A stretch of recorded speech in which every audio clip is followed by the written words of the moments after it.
Thank you very much. I'd like to call to order the concurrent meeting of the School Administrative Unit Number 12, the School Board, and the Londonderry School District. Today, Tuesday, January 24th, 2006, at 7 o'clock. If Colleen Law would please lead us in the pledge. Pledge allegiance to the flag of the United States of America and to the republic for which it stands, one nation, under God, indivisible, with liberty and justice for all. Thank you very much. For those of you at home that are watching, it is 7 o'clock on the 24th. As long as this isn't a repeat, you have 1 hour to vote at the polls here in Londonderry, located at the gym. It's an important election. It's one that the school board unanimously asked the town council to support because of the issues that we have with school funding. I've personally spoken to both candidates, and both candidates have committed to me that they will support us in regards to school funding. You need to select the person you would like to vote for, and if you run down to the polls right now, either they or their representatives will be there. So turn off the television and run down and vote. And for those of you over at the polls, if you happen to pick this up and you come in and you'd like to provide us with the result, we'd be happy to be the first to publish it live on CTV 21 or whatever channel we might be on. Thank you for entertaining me on that. The meetings that we have coming up, public notice. Tuesday, February 7th, will be a regular meeting here in this room at 7 o'clock. Extremely important date is February 10th, the deliberative session, located in the cafeteria at 7 o'clock, and that is a Friday. We would need 500 citizens to attend that meeting in order for there to be a quorum and that the citizens be allowed to vote. If we do not have 500 citizens, only the school board would be allowed to vote in that meeting. Tuesday, February 21st, will also be a regular meeting at 7 o'clock right here in this room. Date, I'll begin with, oh, do we have another? Yes, Ron's just passed me. We had a postponement of the adult education graduation, and its new date is January 24th at 7:30. 25th, sorry. Thanks, Ron. 25th, because today's the 24th. Instead of the 23rd, which it really was on, which was Monday, but Nate called school off. Right. And I was wondering, did they still have to go to school until they graduated on Wednesday? I think we give them a pass because they had completed their requirements already. Actually, adult ed was finished. Okay, adult ed was finished. Jim, that was a joke. Thanks you for helping me. It's my dry sense of humor. I can't help it. And I understand there's a snowstorm tonight, too, Yes. so stay tuned to the television to find out the plans for tomorrow. Nate, you have the first presentation. Yes, Mr. Elefante is going to do the honors for our Lady Scholar athletes. And it is an honor. We have 10 young ladies. 8 are here tonight. As we did last year, the Commission on the Status of Women present awards to female scholar athletes in the state of New Hampshire. And Londonderry has been very fortunate to have 10 of our young ladies recognized. These young ladies have to maintain a grade point average or a grade of B+ or better. They also have to be a varsity athlete in 2 sports, including their senior year. They are all seniors. And they have to be role models for the school. And certainly every one of these young ladies are, and I am very honored to present to you them tonight. They will also be coming to Concord on February 6th to receive their awards with the other scholar athletes in the state of New Hampshire. And I'll call their names, and would you like them to come up to Mr. Young, the chair of the board, and 10-minute speech apiece, about it, okay? We'll start off over here, Erin Berger.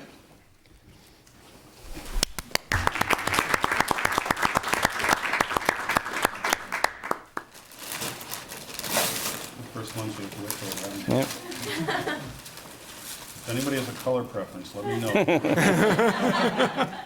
Sarah Nader.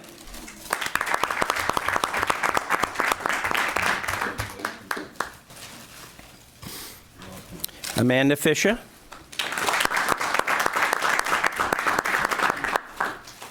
Erica Neverman.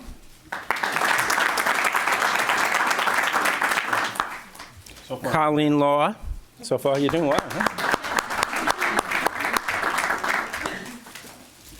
Renee Hawkins.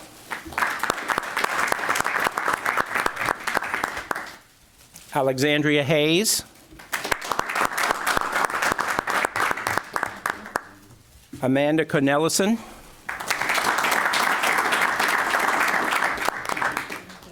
And we have two students who couldn't make it tonight. I'll take the flowers and present it to them tomorrow. And that's Kaylee Schwabe, who's working, and Kendra Mangano, who is in Salem playing basketball.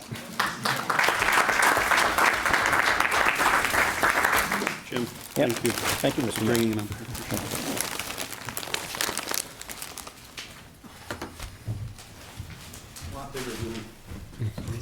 Takes time to get up. This is the part where I actually try to get one or two of you to speak and talk a little bit about the award. And at this point, there's great fear. They sink slowly into their chairs. There's great fear in a few people. Now, when I walked up earlier in the evening, I asked who the student in charge was, and Colleen Law just jumped right out and said, "That's me." And would you like to say anything about how you feel on the award? Would you like to pick them out since you're in charge? Sarah? Sarah, if you wouldn't mind, if you can come up to the microphone and just talk, just briefly. It's fine. We're all friends. And thank you. Good for you. And if you'd like to stand, just that microphone would be great. What did you want to You know? sit too. Well, we all of us are always busy playing sports and everything, and to balance sports and schoolwork is very hard, and it takes a lot of our time, but we love doing it. We make friends and work hard, have fun. I don't know, what else? Fine. That's great. Thank you. Thanks. Thank you very much. Thank you. They replay this more often than we'd like, so if your parents get a chance, if they don't watch this evening live, it will be replayed. Just check the replay schedule. So, but congratulations, and you're welcome to stay and enjoy the rest of the meeting as much as you like, or you can also slip out as you wish. We do have final exams tomorrow, so sneaking out. Sorry. So unless they'll stay around for this, they could stay around for the snow report, and Thank you, guys. delayed again. Thank you. Thank you very much. Nate, to that point, the final exams were actually slipped a day. What was the purpose of that? The snow day and chance to study? The first day, Monday, was a day for review for the youngsters. So today was Monday for the kids, with the final exam starting Tuesday. So I believe Jim had notified, had sent home multiple notices and everything to alert parents as to what the schedule was. So what Jim may want to mention publicly here is if in fact we do have a snow day tomorrow, what the exam schedule would be.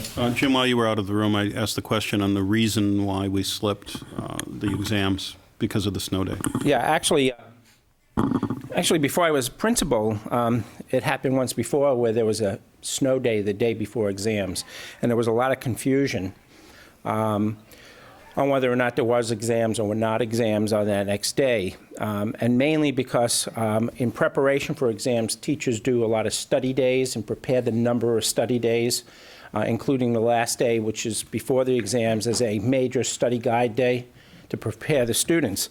So last year, which we didn't have to worry about, but this year we did, starting about 2 weeks before, we announced to all students, read to all students, sent home to all freshman parents, had it in the newsletter, that if there was a snow day, the day before exams, the exams would be pushed back one day.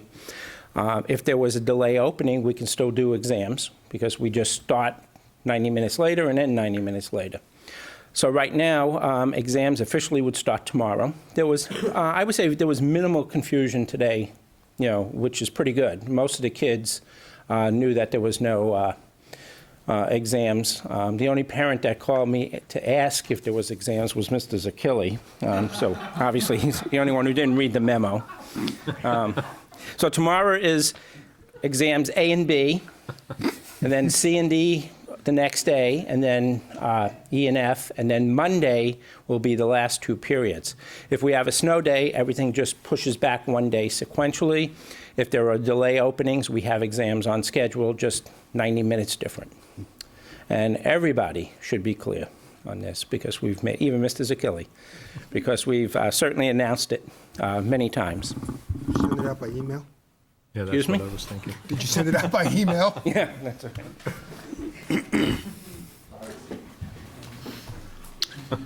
Any other announcements from the board? Nate, you have something? Two. I received an email today from Mike Dolphin letting us know that senior David Stocks has earned semifinal status in the 2006 National Merit Scholarship Program competition. We want to congratulate David. And I did receive some correspondence dated January 10th, and I'd like to read it. Dear Jim, referring to Mr. Elefante, baskets overflowing with food and gifts were given to over 70 local families through the Londonderry Blue Angel and Christmas Basket program during the 2005 Christmas season. The joy and hope reflected in the eyes of the recipients were made possible by the combined efforts of many selfless individuals and organizations. Words cannot express our gratitude for the overwhelming leadership, encouragement, and support you have given this worthy cause at Londonderry High School. It's because of people like you that we are able to bring happiness to less fortunate individuals during the holiday season. Thank you for continuing to care, and bless you during the new year. So that was the Londonderry Christmas Basket Program, and I think the kids had done an excellent job with that, and we want to say thank you. And it was obviously being recognized by the Christmas Basket Program. Very nice. All the credit goes to the students and student council. Yep. For those that couldn't hear, that was Jim giving all the credit to the students and student council, and I will have to agree, Jim. It's pretty incredible, the self-motivation and selflessness that they show. The other announcement, I'd like to make sure that everyone knows that the filing period in the school district is for 2 positions on the school board is January 25th through February 3rd. And that does cost $1. And they need to contact the school district clerk, Lynn McDonald. And rather than give her home phone number out here, you can find that on the web at the Londonderry website if you would like to contact her. I also know that she'll be in the school district office tomorrow morning at 11 o'clock because I'll be stopping in to sign up to run with her at that time. I'd like to thank Superintendent Nate Greenberg,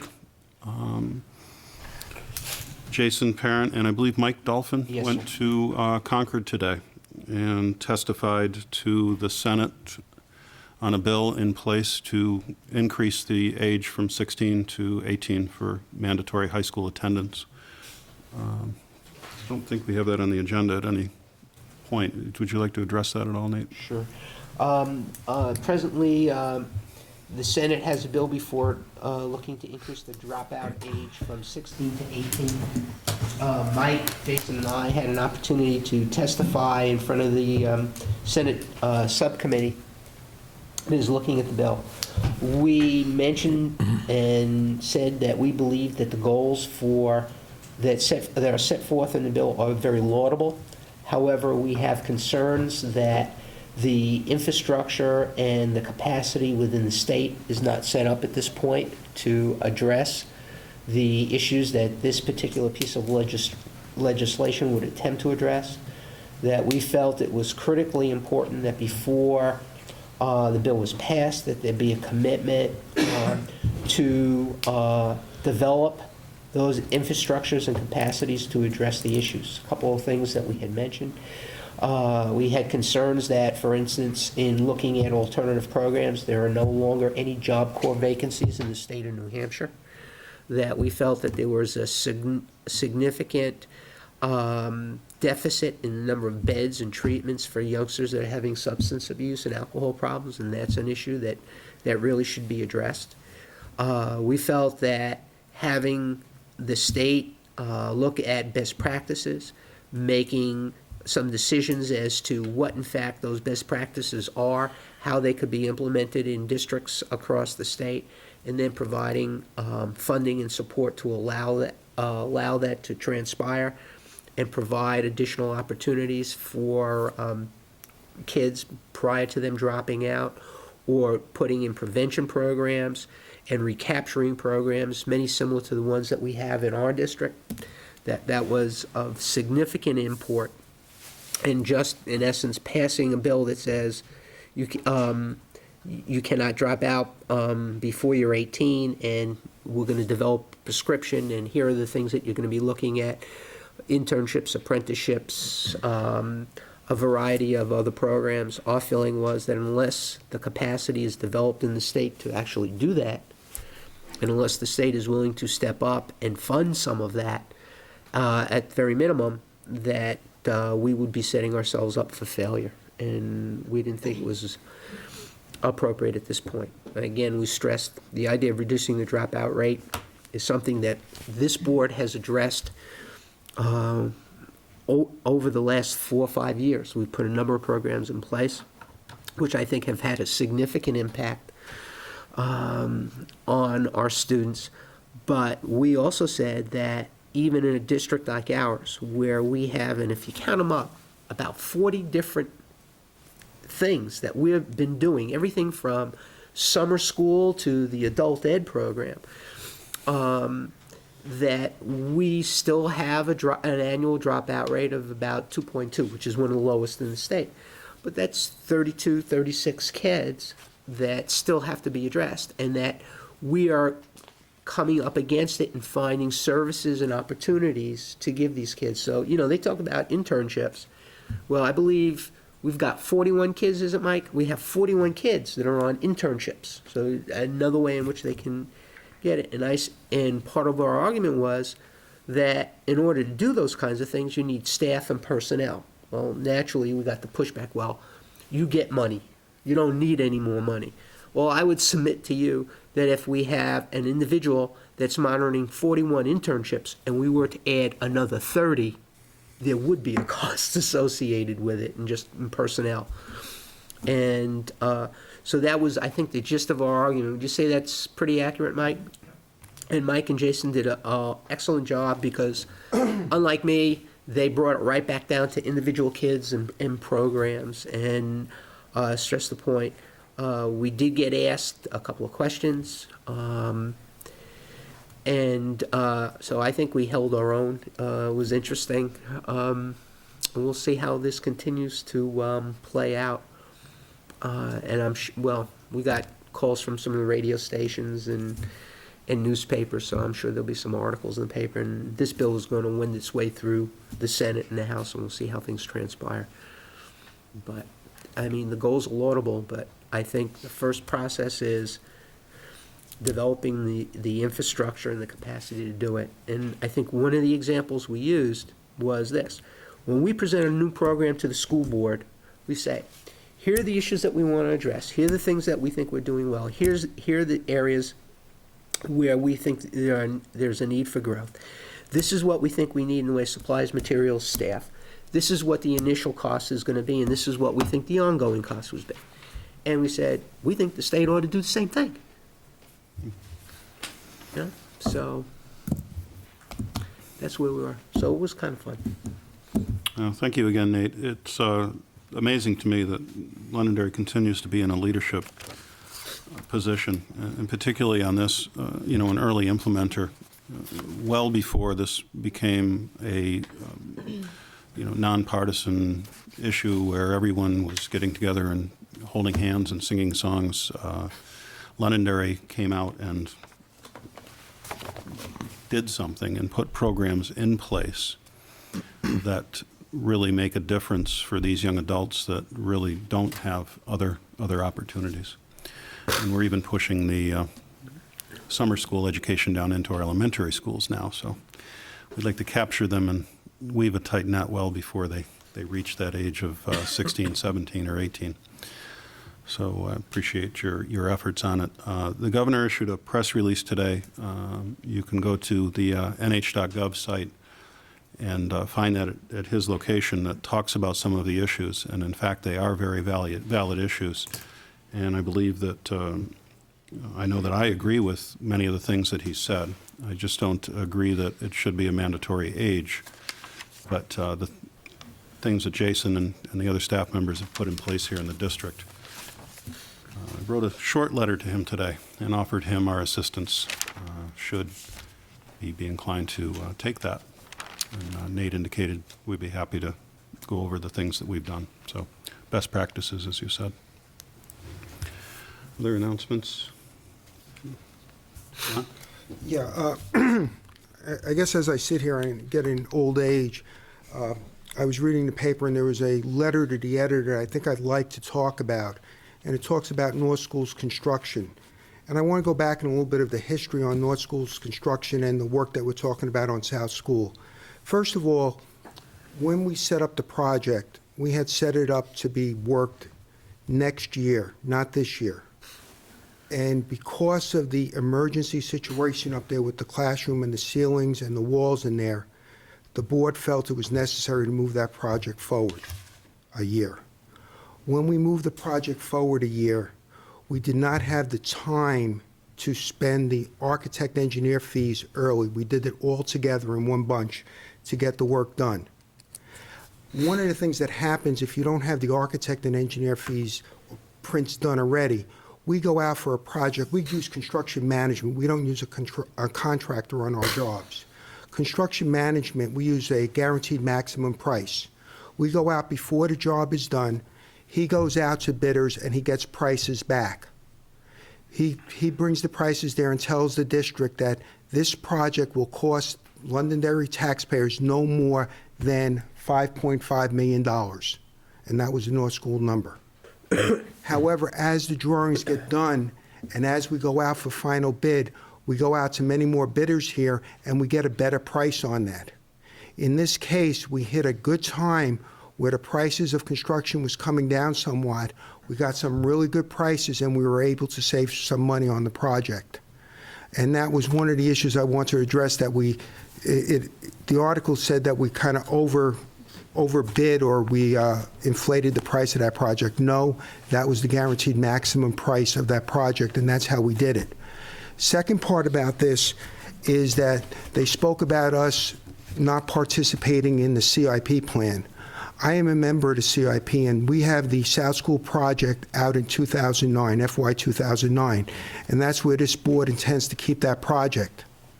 However, one of the things that we were caught short on in North School, as I just spoke about, is that because of the condition of the portables that can happen over a summer or during one of our normal inspections that we do to ensure the safety of our children, that we need to look at the portables. So this board here felt that it was a good idea to get the engineering and construction prints and drawings up front, so if we had to go out in an emergency to get a project moved forward, then we would have this price in hand and come up with the best price for the Londonderry residents. So that's why we decided to come up this way and do it, okay? If you go to our ballot, two things that occur on this year's ballot, which are a little bit odd. We're asking for the architect engineer fees. Those fees have a price tag, I think, of 3 cents? Yes. Okay, so it's a 3-cent fee on that. So if the voters approve that, it's going to cost them 3 cents to get the $112,000 paid for. One of the things that we're also doing on this year's ballot, and it's not that obvious unless you go into the full budget, is the fact is, as we looked at the North School building and as we're coming to a close, the construction manager and the committee felt that we had excess of $112,000 of additional revenues. What the board decided to do in their budget process, if you remember, was take that $112,000, and by state law, the only thing we can use with that money is offset the cost of the bond issues for North School that we would be paying off in FY08, or next year's budget, or FY07? 07's budget, excuse me. So, and that's what we did. So the voters, if they do not approve the building costs or the building drawings for South School, they will have that money reduced from the tax rate. If they do approve it, that money's still in there. So that money's a wash no matter what happens with the building project. The drawings stand on their own. As part of the CIP process, when we said FY09, the committee also at that point in time, and I was part of it, would like to get the drawings done more in advance so we have a better set of drawings so we can come up with a better price. Okay? So this way here, we moved it out a year. We came in a little farther out than we expected, and that was just because we were just concerned about the portables at South School. Not that there's anything wrong with them, but the potential if something did happen and we had to hurry up, we would not have the ability to come up with a good price on it. So we do follow the CIP process. We are an integral part of it, and we participate. If you turn to our meetings come April, you'll hear us talk about the CIP process. The board agrees on our CIP plan that we present to the committee before it makes the final plan, so the board has direct input into that plan. It's not at the tail end of the process, but it's at the front end of the process. So thank you. Thanks, Ron. The move-in schedule for North School, I know that we had a tour, and that was modified very slightly. We just briefly give those dates. Sure. Rich? Times. Mr. Zakili is going to come forward. I have to say, you have a beautiful facility. As I described it to people, it's simple, clean, square. It's fabulous. It's great. Right now, in terms of the move-in, we're expecting occupancy permit tomorrow morning at some point in time. Captain Nancy will be coming over to do the final inspection. Tomorrow, we're also planning on moving 2 classrooms from the main building into the addition. And the reason we're doing 2 classes first is because one of the classrooms is also going to be the classroom next to the nurse's office, which will be expanded. As a matter of fact, work begins in the nurse's office Friday afternoon. So that room has to be taken care of. The nurse is going to be moving into the faculty room, so we have to move the faculty room to another area of the building as well. So simultaneously, those several things will be going on over the next few days. Over the weekend, we have many, as Chuck Zappler pointed out, many custodians working to move the 8 other classrooms from the regular building, the portables, into the new addition. Next Monday, we will also have custodians on site to assist teachers in moving furniture in their classrooms. The students will remain in the regular classrooms with the teaching assistants throughout the day, so that it gives a teacher an opportunity to unpack and to set up their classroom. And all the children should be in their new rooms by next Tuesday, January 31st. Also, work on the nurse's office will commence at that time as well. Probably about a 4 or 5 week period for the nurse's office to be completed and renovated. We have had teachers walking in the building, going through, measuring the rooms and what have you, and everybody's very, very excited and looking forward to it. We'll be sending a letter home to parents tomorrow informing them of the move, and certainly anybody can come over, and after we get the permit, can come over and take a walk through the building and take a look. Great. Yeah. Thanks. Yeah. Good job. Have fun. Thank you. Are you going to have an open house just so the parents could come on, so it's a controlled situation like we've done at some of the other buildings so they can walk through? Sure, and two thoughts around. One, obviously, an open house to take a look at the new addition, because that's obviously the biggest part of the project. And probably when the nurse's office and the library are renovated, we'll do a formal dedication at some point in time after that. But absolutely, we will do an open house once the kids are in. Great. Okay? Thanks. Thank you. No other announcements? I'll take a motion. Mr. Chairman, I move the consent agenda.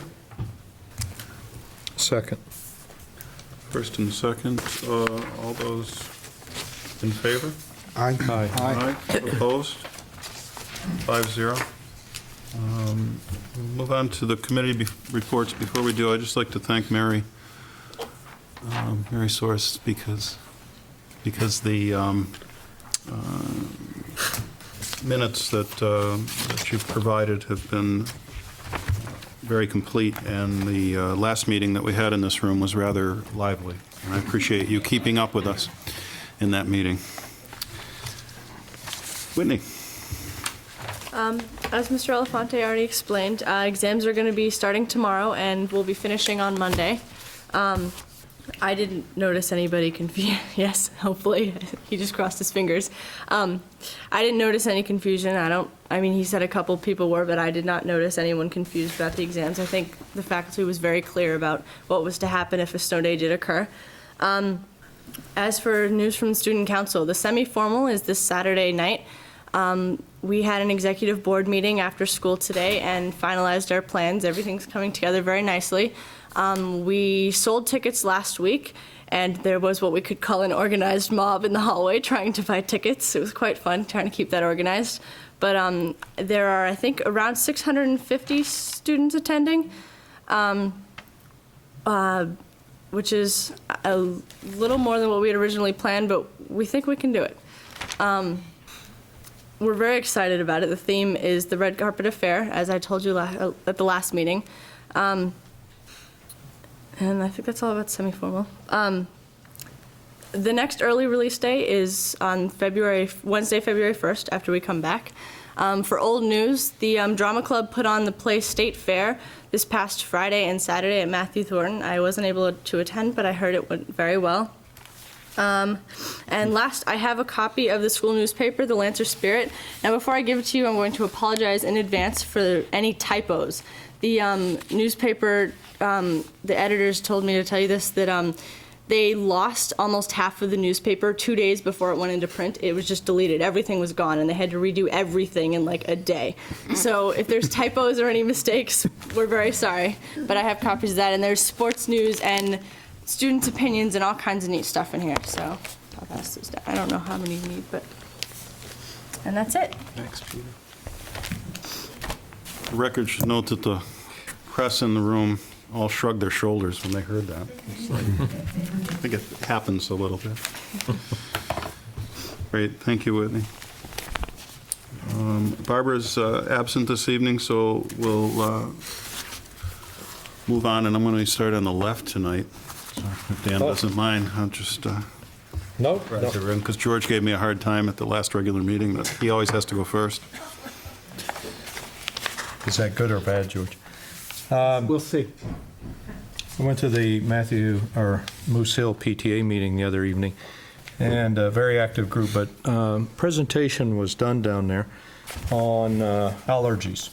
And I don't see Bonnie here this evening, but it made me think. My own son was allergic to bee stings and had to carry an EpiPen. He's 21 and still does. But we were very aware of it when he was at in kindergarten and first, second, third grade. And then you kind of become accustomed to it and used to it, and you don't pay as much attention to allergies as you need to. But the presentation went on that, if you remember reading in the paper, I believe it was in Canada, a 14-year-old high school student kissed her boyfriend goodnight, and he had eaten a peanut butter sandwich for lunch 9.5 hours earlier, and she died. She had a severe peanut butter reaction, and whatever the oil was or whatever was still in his breath, and she died from that. So it just maybe just a thought for school administrators to maybe, or in the newsletter periodically, to mention that EpiPens have useful lives. You don't leave them in your glove compartment, on a hot day.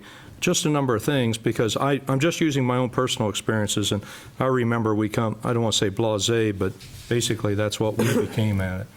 And so I thought it was a very useful presentation and something to bring forth to remind all that it's not only peanut butter. That I know at Moose Hill we have segregated classes for people with those allergies and nuts, and I think we do at the elementary levels too. But I don't know what we do at the middle school or high school for that. I'm sure we take it into consideration to some degree. But Ron and I attended the tech meeting, and what we're challenged with again, Sue's here, is we have to put our 3-year plan, if I'm not mistaken, Sue, to the state again.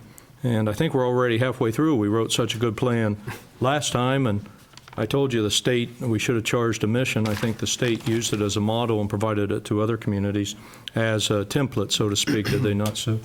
And so we're halfway through that. And we're still working on, after that, I believe we're still working on some initiatives. And we still have some follow-up in the tech realm of redeployment of computers and a few other things that Peter's still working on. So that's it for me. Thank you very much.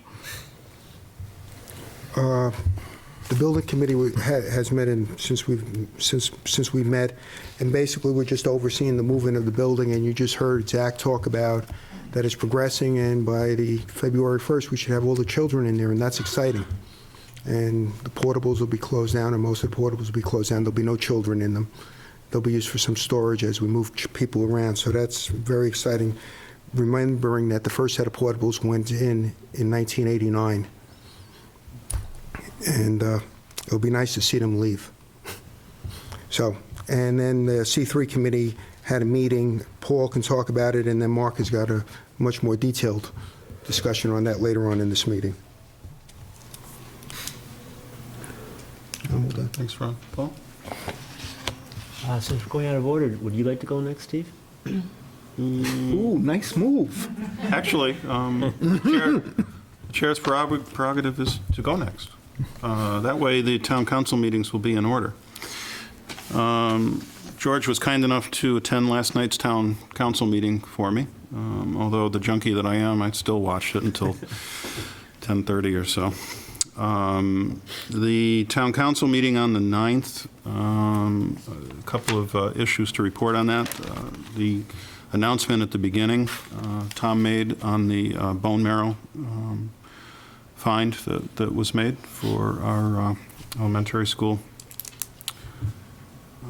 person was large on that meeting. The public comment included a conversation on Jack's Bridge TIF project.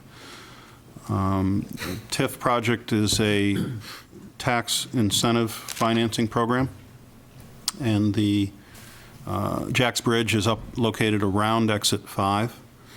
The conversation was around that project, and the idea is that instead of using tax funds, normal tax funds, that a bond would be pulled and used to create the infrastructure improvements in that area.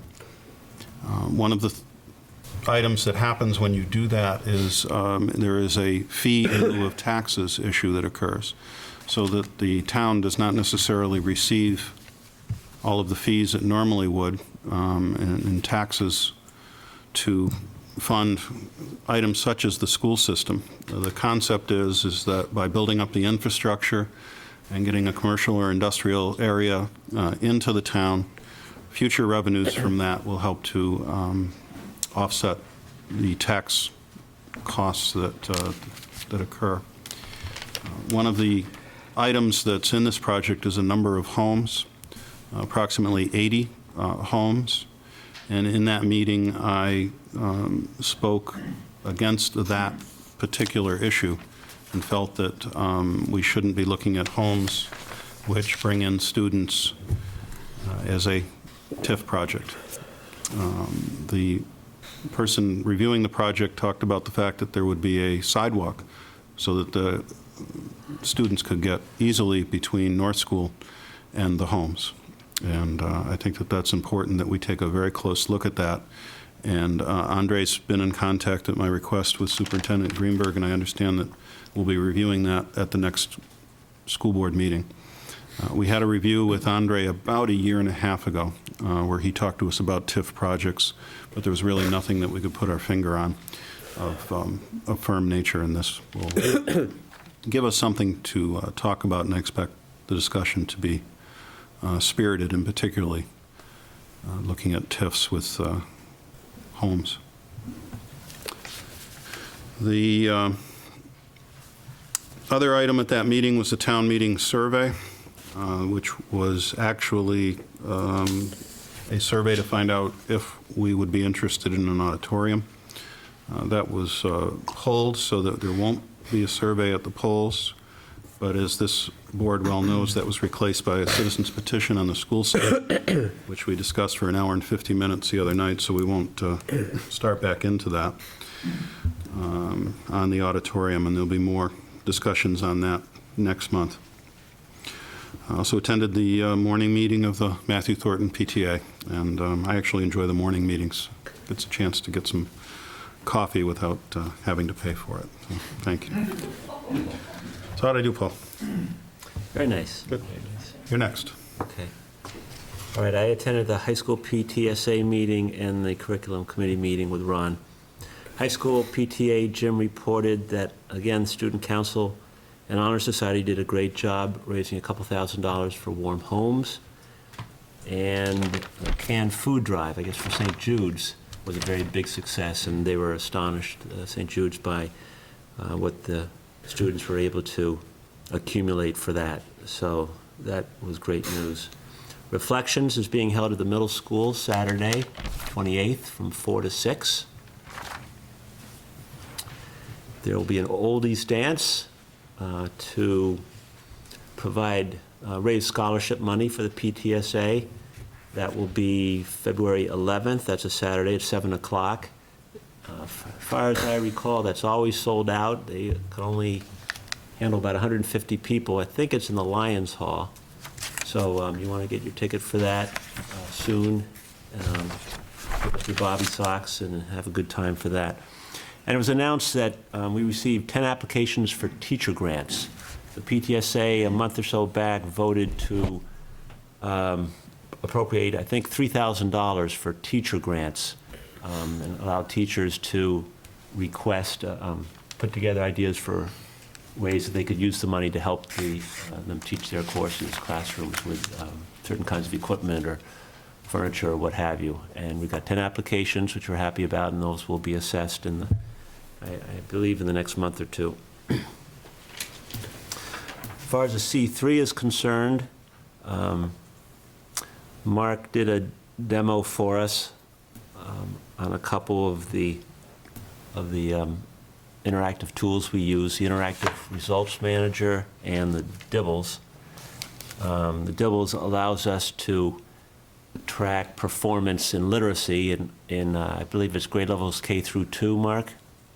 K through 3, okay, thank you. And the IRM, Interactive Results Manager, I think feeds off of our Iowa basic testing assessments and lets us dissect that information in great detail. We can look at subject, content area, sub-level of each content area, skill level, proficiency level, individual student performance, and many other categories. So it gives us quite a bit of ability to assess how our students are doing and how well we're reaching them with our delivery of education.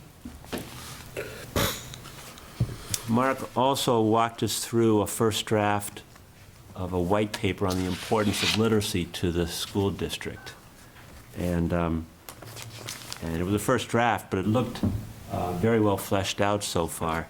And it struck me as I read it and preparing for that meeting, what a large investment this district is making in reading. We, besides our teachers in the classroom and the small classroom sizes we attempt to maintain, we have instructional aides, I think, for the primary purpose of supporting the teaching of reading in the classrooms in the elementary level. We supplement that with reading teachers. We have extended services. We have summer school programs. We have new texts that have upgraded how we used to teach these things. We have new programs, such as a 3-tier model and reading in the content areas. Both of the elementary and the middle school, we're putting a very big emphasis on reading. It really takes priority over any other subject. Obviously, the thought process being, if you're having problems with reading, it's going to affect all your other studies and education. That's where we have to put our time. So it struck me that this was a very important document, and it was necessary for us to make the public aware of this very large investment in staff, in budget, in effort, to see this through in many different ways in all school levels. I thought what they had written there was very well put together. It's not done yet. I think we're going to look at different ways that we can get this message out to people, because I think it's important for the public in Londonderry to realize what an exclamation point we're putting behind the importance of reading in the schools from K through 12. And lastly, we had a discussion on the subcommittee's work on looking at getting high school credit for foreign language. And a concern was identified at that time, and we'll be talking about that at, I think, more length a little later in tonight's agenda. Thank you. Thanks, Steve. Let's see, I attended the planning board meeting back at the beginning of January, and the most important thing to come out of that is on February the 8th will be the public hearing on the growth management conditions in town. And essentially what that means is they'll take a look at the census over the past couple of years and see whether we need to put a cap on the number of building permits that are issued in town. If you remember, the past couple of years, there's been a cap at 128. Not all of those permits have been pulled, so there's some question whether we can carry that to the third year or whether it's necessary to carry it to the third year. So I should be there and report back from there. We had a communications committee meeting a couple weeks ago, I think, give or take. We spoke about their staff directory, which will be an online product, hopefully at the beginning of the new school year. We also talked about something that's very important, which is emergency plans and how do we get the information to parents and let them know what to do in the event something comes up. So we're also working on that. And Sue did present, again, the underwriting guidelines for Leo 21, and I'm assuming at some point we'll come back to the board. The next meeting, we'll present those back to the board. As Steve said, I was able to attend the town council meeting last evening. Just a couple of highlights that are important to us here. There is a open space bond on the warrant for the town for $1 million. Just some quick statistics. Open space, right now, open space bonds have protected 1,650 acres from development here in Londonderry, whether that's our orchards or the musquash or additional lands. If we were to equate that to homes on 3-acre lots, that'd be about 550 houses. Using the statistic of 0.88 students per home, that gives us 484 students. How many kids are there at Matthew Thornton? 750. So you can kind of figure out from there what we've been able to accomplish through open space and why open space is so important, not just to the schools, but to us as citizens. I mean, I love going out to the musquash and hiking around. I use, not very well, the cross-country trails that are available over at the orchards. Usually you'll see this guy that falls. That would be the spots where I've been. The other opportunity last evening was some of our representatives, along with our state senator, attended that meeting. Nate did an eloquent job of presenting our position on several bills that are coming up. One of the important ones, Nate, you testified today along with Mike and Jason, as well as coming up is school choice. And correct me if I'm wrong, but essentially what that's on its way from the Senate to the House, and essentially that's open enrollment. So if a kid in Manchester wants to attend a Londonderry school, they will have the option to do that, assuming that Londonderry will accept them, I think. Right, the concern with the new piece of legislation, I pulled it up today, was that it makes open enrollment mandatory, whereas, and it takes it out of the purview of local control. Under the existing legislation, the board can vote, or the legislative body can vote, to be an open enrollment district. The issue that I think we're going to have with this, if it goes through, and and I think it bears watching in some discussion, is in fact if it passes, what kind of controls does the board have on setting admission requirements or what have you? Where in effect it makes all school districts, all schools in the state, open enrollment schools. There's a portion of that requires absorption of administrative costs. Obviously there would be tuition that'd be going back and forth. But as we know, we're in a litigious society, and if we set one set of rules for open enrollment, does that mean that somebody can take us and say, we want to go here? And it can have, the other thing is whether or not a district would allow to be able to set different tuition rates for different programs. Let me give you an example.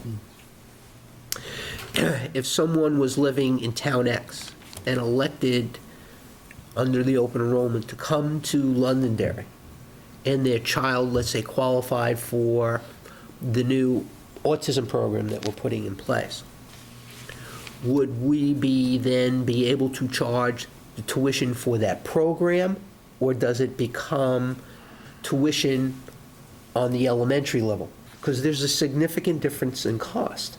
When you look at what it would cost us to run that program versus having a youngster come and attend, let's say, just a regular ed class, and whether or not we can set limits. So say, for instance, we don't want to have to accept any open enrollment students if it increases our class size over 23.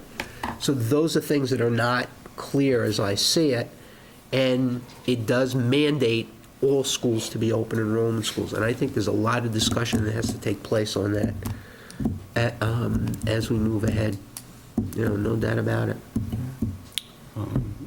Ron, like to talk if that's okay? Yeah, absolutely. Please. Just, let's go back a little bit. I think it was about 4 months ago. We spoke about the federal law and that the district is required to provide special education services to schools that are in the area without receiving funds from the sending district. If we had a private school in the area, we would have to supply special education service to those students, and we would not be able to charge that district for monies. Right.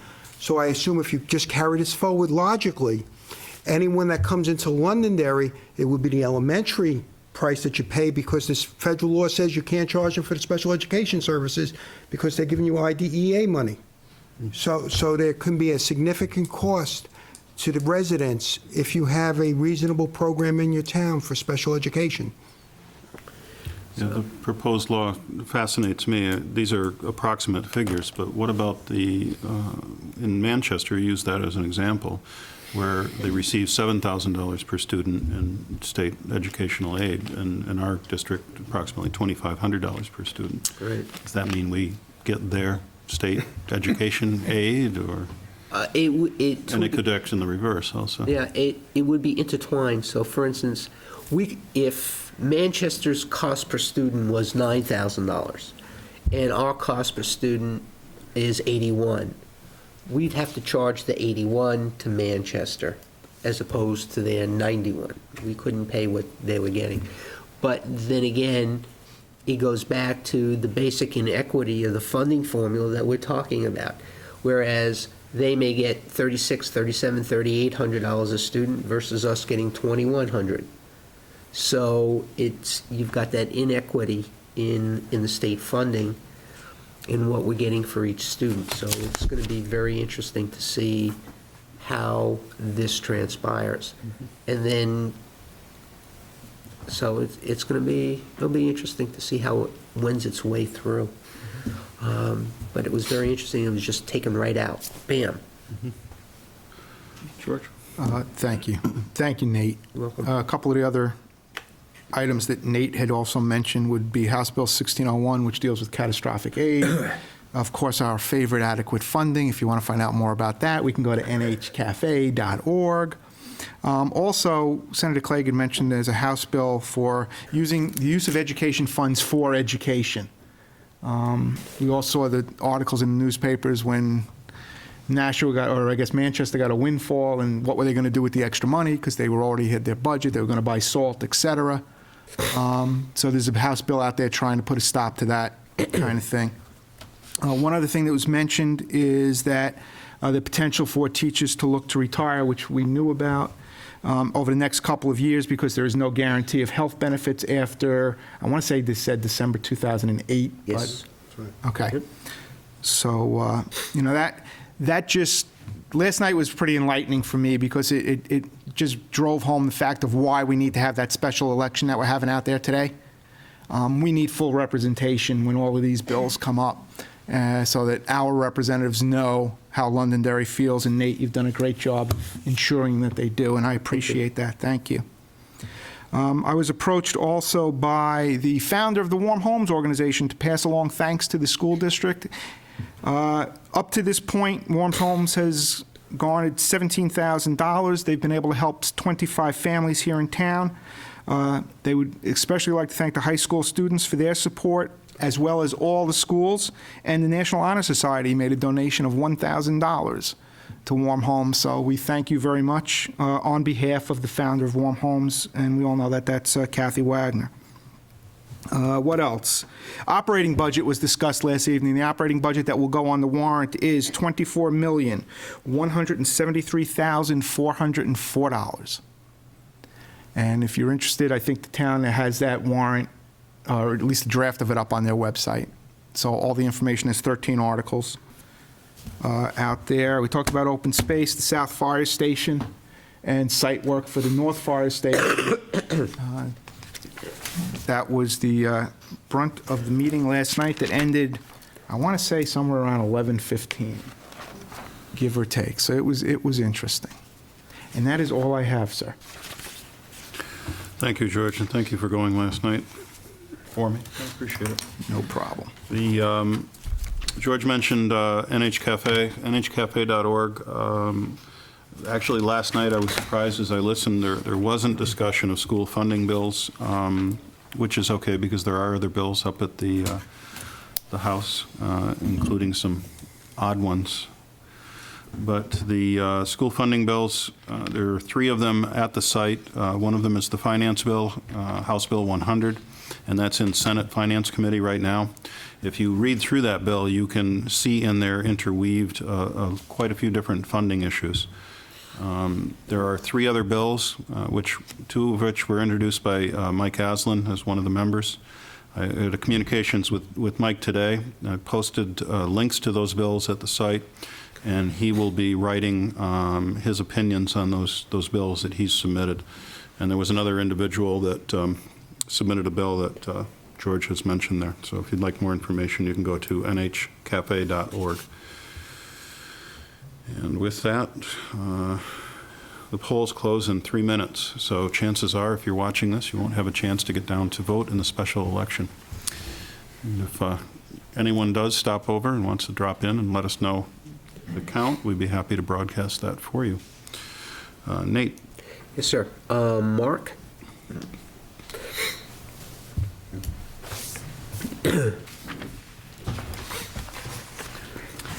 Mark, I've noticed that microphone doesn't work as well. Of course, if somebody's done that before, that just messed up my theory. Just a quick plug before I start with the agenda items. Just for the board's information, the enrichment clusters are underway at 2 of our elementary schools. Matthew Thornton will be in their 3rd session this Friday, running the last hour of the day, so 2 o'clock to 3 o'clock. If you happen to be in the Matthew Thornton area and want to stop in, 5th graders are participating in those clusters. South School is in its going into its 2nd session this Friday, and again, theirs is at the last hour of the day as well. So, if you have the time, I encourage you to stop in. The item under the superintendent's report is the middle school health benchmarks that you have in your packet this evening. Last month's curriculum council meeting, the December meeting, Kurt Galtieri did a PowerPoint presentation to the Curriculum Council, and I believe Paul was at that session. I have included that in your packet just to give you a little bit more information on the rationale for the benchmark changes. And I'll just highlight some of those areas for you tonight. The reason for their revisions on the health benchmarks, they were looking to have more consistency with the middle school guidelines that have been developed by the New Hampshire Department of Education and Health. They also were looking to address really a national issue out there, the growing problem of obesity and poor eating habits of adolescents. Additional consistency between the 3 grade levels with regard to drug education, puberty, and sexuality. And the benchmarks needed to be written in a way that was that they wanted to see a more comprehensive document and detailed to give individuals outside the program a better idea as to what the goals of the program were. If you look on page 3 and 4, Kurt, in his PowerPoint presentation to the Curriculum Council, pointed out some of the new focus areas. I thought he did a very good job in outlining that. At the 6th grade level, some of the new focus areas they have incorporated into the curriculum is learning major body systems and their functions, and setting fitness and nutrition goals as part of the 6th grade curriculum. In the 7th grade curriculum, their new areas of focus include nutrition and healthy eating habits, learning how to make healthy choices with food, a discussion on the food pyramid, fast food and obesity, and the dangers of tobacco, alcohol, and drug use in conjunction with the student assistance counselor.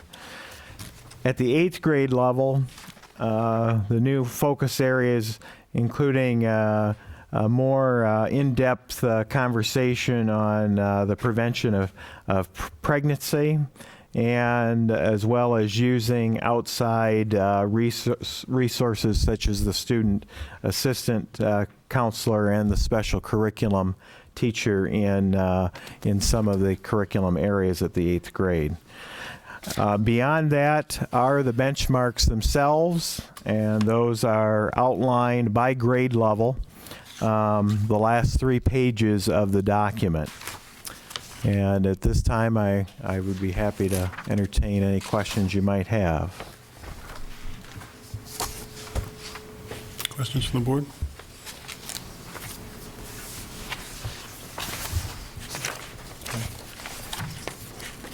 Again, my thanks to Kurt Galtieri for the PowerPoint presentation.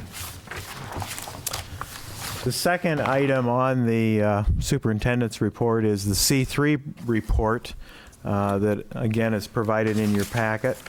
I just want to highlight some of the major areas. There's a lot of detail in here for the board. Basically, the mission of the council is, again, to coordinate its pieces really with the district strategic plan that you folks approved earlier in the year. So anything related to the curriculum, instruction, or assessment area, it ties really to the purpose of this committee. This year on the council, we have a total of 31 members representing the 23 designations that you approved in the curriculum council document.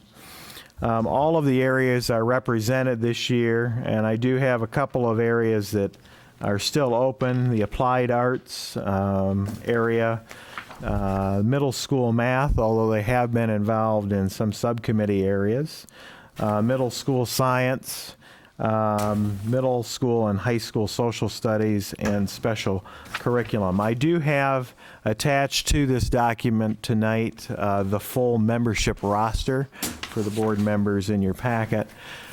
Our participation so far this year, our numbers have, we had good turnout the early months in the low to mid 20s, kind of tapering off as we got into the holidays, particularly December, we got down to 11, but hopefully we'll see another increase as we get away from the holidays. Our meeting schedule is attached in this document. We do meet, I believe it's the third Wednesday of every month at 5 p.m. at the middle school library. The leadership of the council this year, the vice chairman this year is Brian Balke. The secretary is Liz Juster. Our alternate secretary is Greg Warren, assistant principal at Matthew Thornton.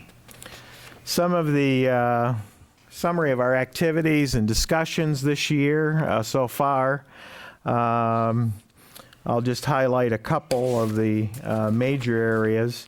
Each of the members, again, at the start of the year, we did go through a orientation of the purpose of the council, and folks did receive copies of that document. We also reviewed all of our testing results from the 2004-05 school year. The council did review the mathematics computation action plans earlier in the fall that was submitted to the school board. They've also heard discussions both in December and January of the high school credit considerations for the middle school that you'll hear later tonight. We've had discussions around our summer school programs and the direction the district is taking there. Andy Susi has updated the C3 committee on benchmark revisions underway in music. There's been numerous conversation and discussion and update on the core reading committee. Its composition, calendar, piloting, etc. We've had discussions around the 3-tier reading model and have had elementary reading teachers discuss how the model is working in the buildings. C3 did approve the high school social studies work in civics this fall, as well as the transfer of Nothing But the Truth from the middle school to this high school civics course. We've also had conversation and discussion around the study of research models, which is beginning underway this week. Susan Ballard is going to each of the 3 levels to begin conversation and discussion around that. And a whole host of other pieces that you can see there. I've also attached in this document, at the end of the document, the council subcommittees, and that's broken out for you to see as well tonight. There was a suggestion today that in the next report that I give you, I will include the chair or the facilitator of those subcommittees so you can see who those folks are as well. Do you have any questions on the C3 report?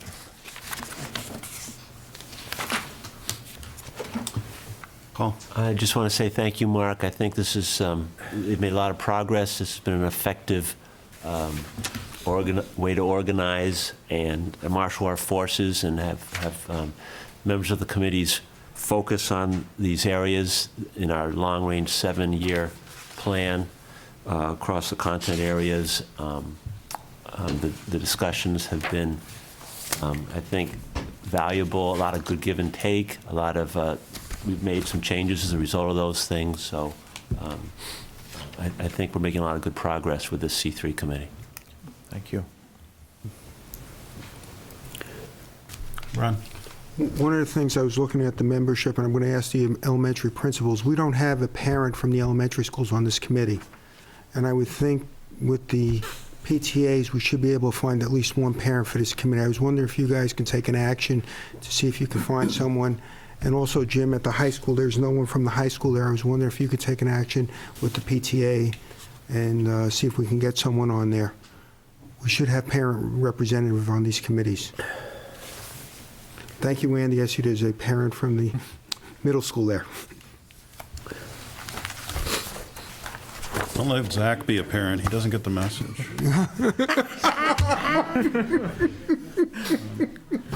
Ron, I actually I have a question for you, because this predates me on the board, and Nate and Mark. Previous to this, because we have a clear laddered program in effect where we look at different portions of the curriculum on each year, and it's the planning goes out, 5 to 7 years. What was done 10 years ago? I think it was ad hoc as the committee or as a principal decided that something needed to be done. A committee was formed at that level. There wasn't an organized approach to curriculum at that point in time. If the science teachers at the elementary school decided that science was an area that they wanted to focus on, a committee would be formed at that level and begin to go that way. The board pushed for the review of the math curriculum at the middle school and the elementary school, so it wasn't an organized approach. This here has become a very organized approach with the idea of the planning session, I'm trying to think of the word and I'm losing it, but bringing in several classrooms each in a year to see how it works and how the program fits into it. And I think that was a big thing with the reading program this year, where the committee said, stop, we've got an organized approach to implementing curriculum, let's follow it and let's not shortcut the circuit. And that's what happened here, where the reading program is not going to be implemented next year, but the year after. So I think that was a big time where the committee recognizes the importance of the process. And I think the easiest way to say is we have a process that reviews curriculum now that the district did not have 4 or 5 years ago. Thank you. Okay. The other item that's on the agenda tonight is the middle school courses for high school credit. I'd like to kind of walk you through the packet, if I could. If you would go to beyond my memo cover to the middle school mathematics high school credit recommendations. Again, I'd like to go back. The rationale and charge of the committee was to, with the change in the minimum standards set on July 1st, 2005, it now allows the local school board to develop a policy that grants credits to students taking coursework in 7th or 8th grade toward high school graduation, as long as it meets those high school standards. Like to, if I could, turn to page 2 on the mathematics document. The high school, or the mathematics committee, we met 3 or 4 times, and we are recommending the following courses for high school credit in 2006-07. Algebra 1 for grade 7, up to a possible credit of 1. Algebra 1 at 8th grade, and geometry at 8th grade. Again, possible credit up to 1 for each of those. I have outlined for you the text considerations or the budgeted areas that were included in the FY07 budget. The grading would mirror the what is existing at the high school. So the exam would be weighted at 20% at the midterm and the final, and quarter 1, 2 would be 40, 40, 20 as far as grading. There would also be some planning between the middle school and the high school math departments that we had scheduled for June 2006 to make this possible. Just a note on the grade point average, the advanced geometry that the board approved earlier in the year, that was given a GPA as well as credit.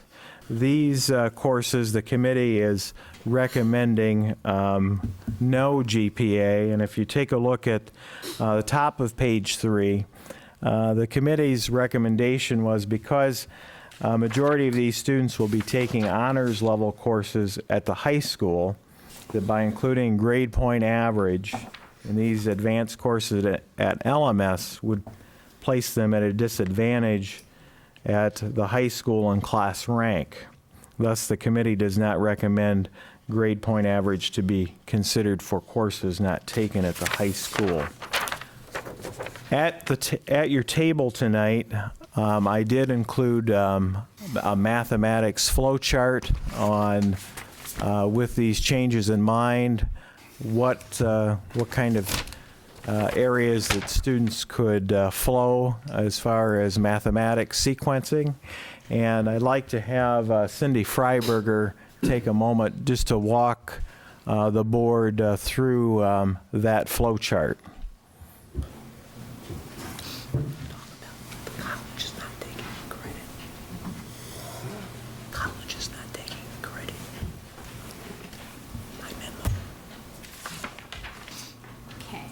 So if we look at the flow chart, That's all right.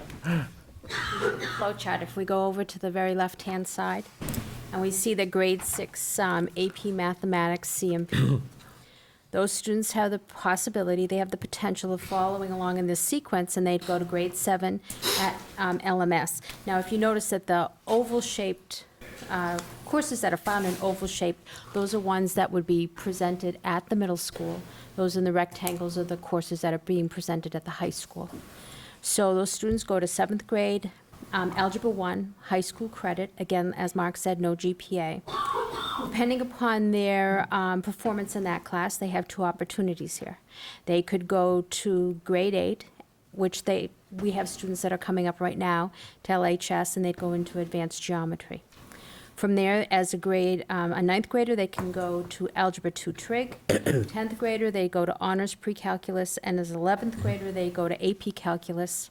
And as a 12th grader, they would choose something from the box below. It would probably be either the finite math, probability and statistics, or the AP statistics would be available to them, what we have right now. So that's really in line with what we offer right now as an honors sequence. Now, going back to the 7th grade, if they did not go to the 8th grade, come up to the high school to take advanced geometry, this would be something new. They would be able to take geometry, which would be a college prep geometry, at the middle school as an 8th grader.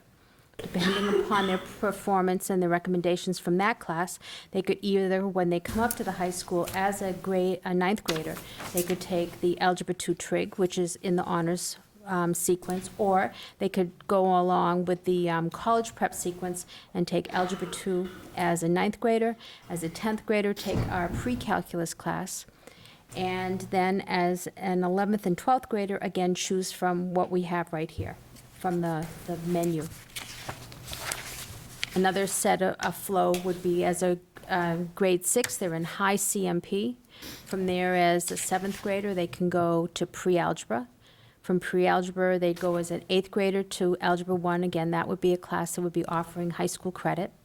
From there, they would either be recommended as a 9th grader to go into geometry, and following that sequence, as a 10th grader into Algebra 2, as an 11th grader into pre-calc, and then as a 12th grader, again, to the menu to choose what they would like to take as a senior in high school. Going back to the grade 8, if they didn't go into the geometry, they could go into advanced geometry as a 9th grader, and again, follow that honors sequence that we have at the high school. At the farther side, on the right-hand side, we can see that a grade 6th grader who's in the regular CMP class can follow along as a 7th grader and get into CMP, as an 8th grader into CMP. Now, you notice there's lines here that go, and they say Summer Institute, which Andy would probably be able to explain the Summer Institute a little bit better than I can, but there's still that possibility that going through the Summer Institute, these students in grade 6 CMP could jump over and get into the pre-al, the Algebra 1, and go on a more advanced track. Again, 7th grader CMP goes to 8th grade CMP, and it follows really a traditional college prep sequence right here, going to Algebra 1 and ending their career at the high school in grade 12 in pre-calc. I won't ask you to define an oval and a square, but can you please let everyone know in the audience what CMP stands for? The Connected Math Program. Questions? Dan? I'm not sure who to address, so I'll just ask the question. Whoever wants to answer it can.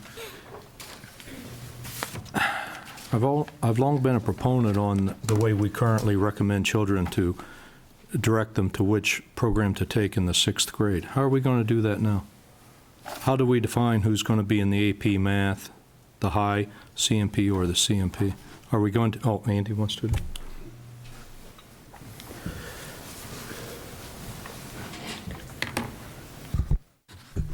The criteria for that initial placement will still be done by our 5th grade teachers. The special curriculum people at the elementary schools are in the process of doing that, and we had established a criteria a few years ago that we've tweaked occasionally that is still in place.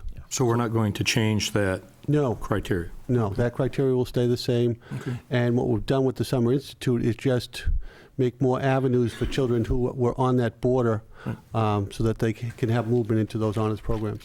I guess the only, if I could ask one follow-up, Steve. The only question I would have, Andy, is the Summer Institute, let's look at a grade 7 child that's in, or a grade 6 child that's performed extremely well in the high CMP. Could that child not take Algebra 1 if the teacher deemed that it'd be appropriate for them? They could. What presently happens is we offer the summer program because we're just concerned about some of the topics that might have not had enough emphasis. So we don't want to give them a poor foundation. So by going to the approximately 6 weeks of summer school, we feel they have a much better balance. And we had, I think it was about 12 kids take advantage of that opportunity, of which 8 went into the Algebra 1. Thank you. So the Summer Institute is a utility to sharpen their skills, not a replacement for a class. Correct. What we've identified is certain areas where we need to know, like one example would be integers. They have to have a real good sense of integers or they're not going to be successful in Algebra 1. So there'll be a focus on those particular topics to make the success rate very high. We're working with a great group of students who commit 2 hours a day for about 6 weeks and really accomplish quite a bit. Other questions? Dan? I just have one follow-up on that. I'd still say, and I'm sure we will, look at the children that exemplify high capabilities. Not everybody can take advantage of our Summer Institute programs. Maybe a child is from divorced parents and the father might live in California or the mother, and that child simply can't participate. But if that child exhibits skills of a higher level or has excelled, because what do I know? But we're still looking at an age where you can see exponential growth in a child, both physically and mentally.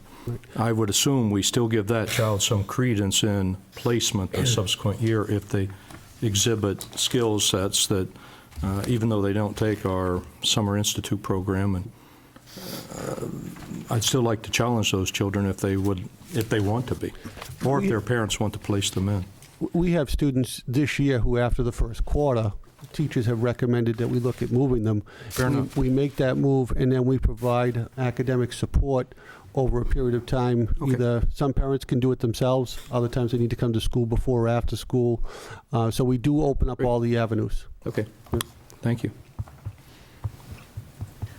Okay, see no other questions on the math program, the foreign language? Moving into the foreign language recommendations, we met a few more times on the foreign language, and we had high school guidance director Mike Dolphin do a little investigation at the higher education level. In your packet tonight, the committee is recommending courses for high school credit at the middle school in French 1 and in Spanish 1, beginning at grade 7 with up to a possible credit of 1. Again, the GPA question would be similar to what the committee had decided in the math area, that there would be no GPA toward the high school GPA. I've outlined the text in here as well as the grading and planning for you to see. Regarding the credit, in order to get high school credit, the committee is recommending that a student must successfully complete 2 years of foreign language at LMS. As you can see in the proposal, if this were to be approved, it would be recommended that we could start this as early as next fall to begin implementing the foreign language at grade 7 to carry it, since it would be 2 years, if that makes sense. Does that make sense? Okay. All right. I'd like to have Mike Dolphin talk a little bit about what he has found at the college and university level as far as the acceptance of high school or middle school courses for high school credit. So, Mike? Yeah, please.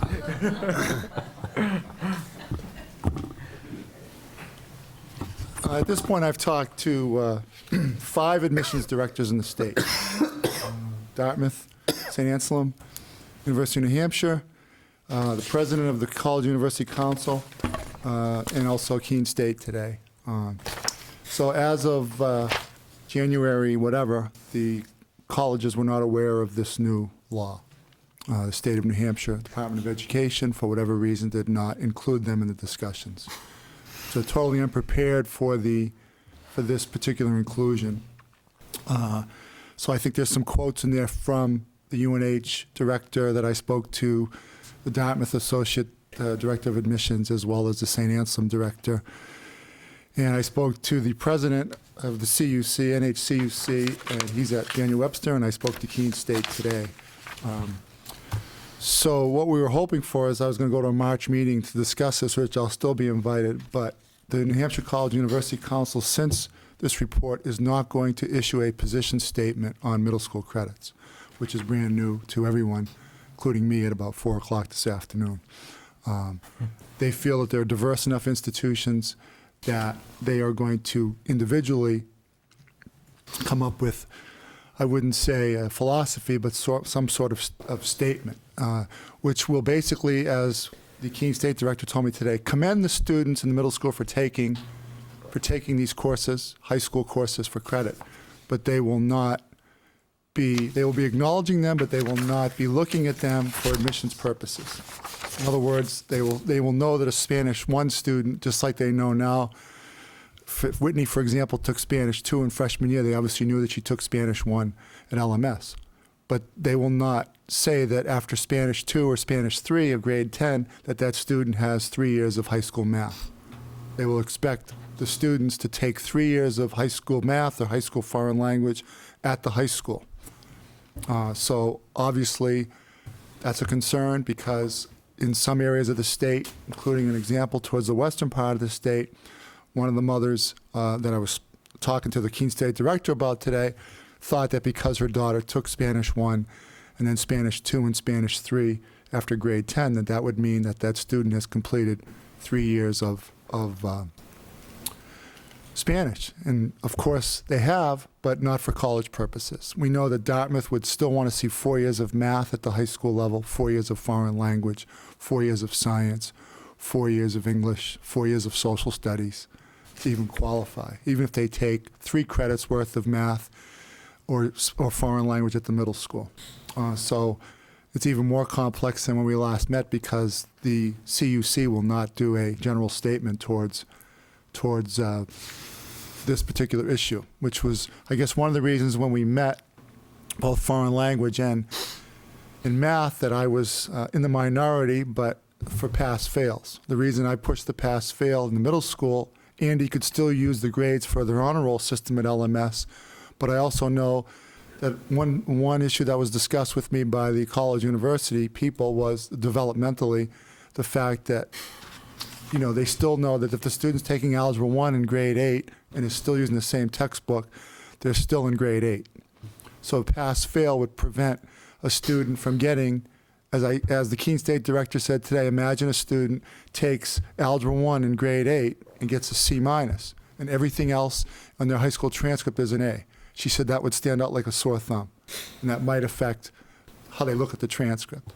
So the reason for the pass-fail for me was I wanted to not have kids who are willing to take that risk get penalized, and I also wanted Andy to be able to control that list.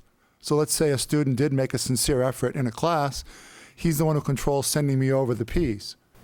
Maybe there's a kid who failed for whatever reason. If we followed the high school policy, which we discussed, they would have to withdraw from a class after 30 days. They withdrew from a class to get a WF, and it's 0.00 on their transcript, which to me hurts that child. Maybe it's a tweener kid, and Andy's talking to the parent, just like we do with the 8th graders, and says, I really want my son or daughter to take Algebra 1. And they go ahead and take it, and then the risk doesn't work out, and now that student, you know, might have an F. So a lot of that discussion occurred, and I know when we first brought it up when we met. Everybody thought it was crazy, which all of you know I am, but other than that, I wanted the PF to protect the child. But now with the complexity of the College University Council, I'm not sure if we wait on this, if we take a step back, so forth and so on, because I know there's been a lot of discussions, and the fact that the colleges in the state know that as well. The second issue, too, is the NCAA clearinghouse. I don't know if you're familiar with that process, but the Division I, Division II athletes in the United States in high schools have to qualify through their high school transcript. Courses, all the new courses that we have to be approved by the clearinghouse. That issue hasn't even been addressed yet. So if a student did take a foreign language or a math class at the middle school, I can guarantee you, without even talking to the clearinghouse in Iowa City, they won't approve this. They won't approve that as a high school course because they'll be fixated on the fact that it didn't occur in the high school. Because they're athletic people doing academics. Nothing against athletic people, because I was a coach and an athlete, but I can tell you right now that they will not approve it because they'll get fixated on the building issue, the fact that it wasn't taken in high school, that it wasn't an approved high school course. And I'm not sure I even want to call them and discuss this so they'll understand what I'm talking about, but that's another issue for our athletes that are being recruited or looking to play D1, D2 ball at any level as well. So a lot of concerns, but I didn't expect the new information from Keene today with some strong statements that they don't require foreign language, but the math, they would want the student to take the 3 years of math at the high school level. Ron? I guess I was a proponent of the idea to get the sequences in there. I look at the work that Mike has done on here, and it's very impressive and very disappointing that the State Department of Education decided not to talk to the state university system that probably sits in the same building as them to figure out how they're going to handle this. But right now, as I look at this, and as we spoke at the C3 committee, given the credit appears to be just strictly a downside. I don't see any advantage. We are doing exactly what they're saying here without the credit. The children would take the courses at the middle school and maybe expand the offerings a little bit, but it doesn't count towards the sequence. It doesn't count towards their GPA. They must take the courses at the high school. So I guess the question is, I would have to ask myself, what is the advantage of giving a credit there other than confusing someone like that parent? And 3 or 4 years from now, they're looking and says, but my child has the 3 credits. Right. and trying to explain it to them. So I from a personal point of view, who was an advocate, as Ms. Bosiak knows, that we had a lively discussion on this, I think I would like to step back and really think about this a little bit from a personal point of view, because I think we may put the children in harm's way unknowingly, because what we tell them at an 8th grade meeting for 2 hours as they're moving in 9th grade will surely be forgotten when they get to 11th and 12th grade. That's my concern. I don't see any advantage of it. We are offering the courses, and we are offering the high school curriculum to it, and maybe we change the curriculum to meet the high school, but I'm not seeing the advantage of switching over to the credits right now. That's what I got to say. Your original concept was to provide flexibility and variety in their high school years. That's correct, and this absolutely does not, the answer is I'm going to still take Spanish 4, French 4, and I'm going to take 3 or 4 years of a math at the building. And the quickest way to do it, it's like they've got 4 years to accomplish the credits that they need to do from 9th grade to 12th grade, and no one's looking at anything else. That's really where we're at on this one here. So Nate's got a letter here, which I have to agree with. Let's not rush into this right now. Other questions from the board? Paul? Just agree with what Ron had to say. Remember, this pertains to both foreign language and math we're talking about. It was a good idea, or seemed like a good idea when we started out, but we found that we went out into the new frontier, and there's no life support out there. We're too far ahead of the game and need to maybe step back and wait for the rest of the world to catch up a little closer to us, so that there is an infrastructure, so that there is a postgraduate environment out there that is capable of working with a proposal like this. Mike, the thing that perplexes me is if the universities were to follow this theory that they've given, wouldn't that mean that the college courses, the courses that we give in the high school for college credit, therefore would not be valid? I think they're afraid, Mr. Young, frankly, of the fact that when they get transcripts now from all of the high schools in the state, a lot of our grading systems are different, and they have to convert to their own system. So for our weighted GPA, they may just give the student half a point versus a point. Now they'd have to look at the fact that many school districts would be offering middle school credit, and it may be totally different between Londonderry and 4 other or 5 other communities, and they'd have to interpret that, and it may not be the same. It could be that another district has their students go to the high school, and they're in 8th grade, like we do with advanced geometry, take all their courses there, and then therefore it might be credible to them, because I know we talked at the meeting about the fact that if many colleges would be stuck on that, and Mr. Campo pointed that out, they would be stuck on the fact that despite the fact it's the same course, it's not offered in the building, not offered at the high school, therefore it's not valid. Certainly with the clearinghouse, that would be the case on the athletic side. I think they don't want to muddy the waters. Another complexity for us, if we go out of state, and a lot of our students do go to school in Massachusetts, especially, certainly in other New England states, but how many other states have middle school credits that are allowed? How much explaining would I have to do to just try to explain that this is available, to explain transcripts, because enough of that goes on now. And the whole thing, I agree that I don't want to do anything to hurt any of our kids. I mean, obviously, it's duly noted, like the director said today from Keene. It's commendable that a student would take courses in the middle school and get credit. We know that now from looking at transcripts.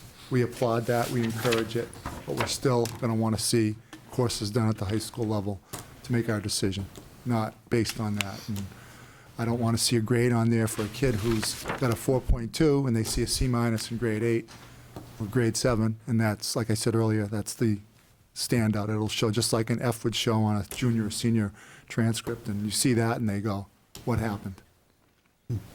Dan? that all said, is there a reason we need to affix a grade to it at all? Can't we just stay with this progression and let the children take the courses that are outlined and just give them a middle school grade for honor roll and be done with it? Well, certainly with the advanced geometry students, up until this new law on July 1, we obviously could not give them credit. And we've put it on their transcript under activities or achievements. You know, it says advanced geometry, grade 8. It just doesn't say pass or fail. It just says, just like it would say LMS computer lit. So we acknowledge that they completed the computer literacy requirement for the high school graduation. So that's what we have been doing as a pass. All I'm saying is until this all flushes out to some more definitive program, how this all arose, if I'm not mistaken, Paul and Ron might be better versed to answer this, but we had a year and a half or 2 years ago meeting over with a bunch of parents relative to the math programs at the middle school. And I think this kind of outlines a pretty good response to that, and we're held up on this grade issue. So can we not pursue a program of study such as this and just do as Mike recommends and just stay the course that we currently have relative to the grades? Will of the board, whatever you think. You see what I'm saying? Yeah. Let me make a statement. This is in place right now, correct? No. Except the advanced geometry in grade 8? Geometry. Geometry in grade 8. Geometry. Right. So that's the only thing we're adding to the program. So we've made the major changes in this, and this is just one more geometry class that's going to be offered at the middle school. Yep. Well, have we made that change? That's the only change I think they're going to make We for haven't next year. made it yet. No, that's for It's next a year. recommendation. Right. We can put that in. The difference. That's what I'm saying. Yeah. The issue for us, obviously, was that we wanted to move ahead to enable the kids to pick up high school credits. I understand. And do it. But So, I think I agree with Mike. Yeah, absent that ability, it seems to me that if in fact we offer these sequences, the advantage for the kids that take it are going to be that they have an opportunity to take additional courses when they get up to the high school and extend further on, let's say in the math sequence or the foreign language sequence. They're just not going to be able to carry over high school credit. The one exception being the advanced geometry, because it's done at the high school, it's a high school course, and they can continue to get it, and they get a weighted grade for it because it is in fact an advanced course.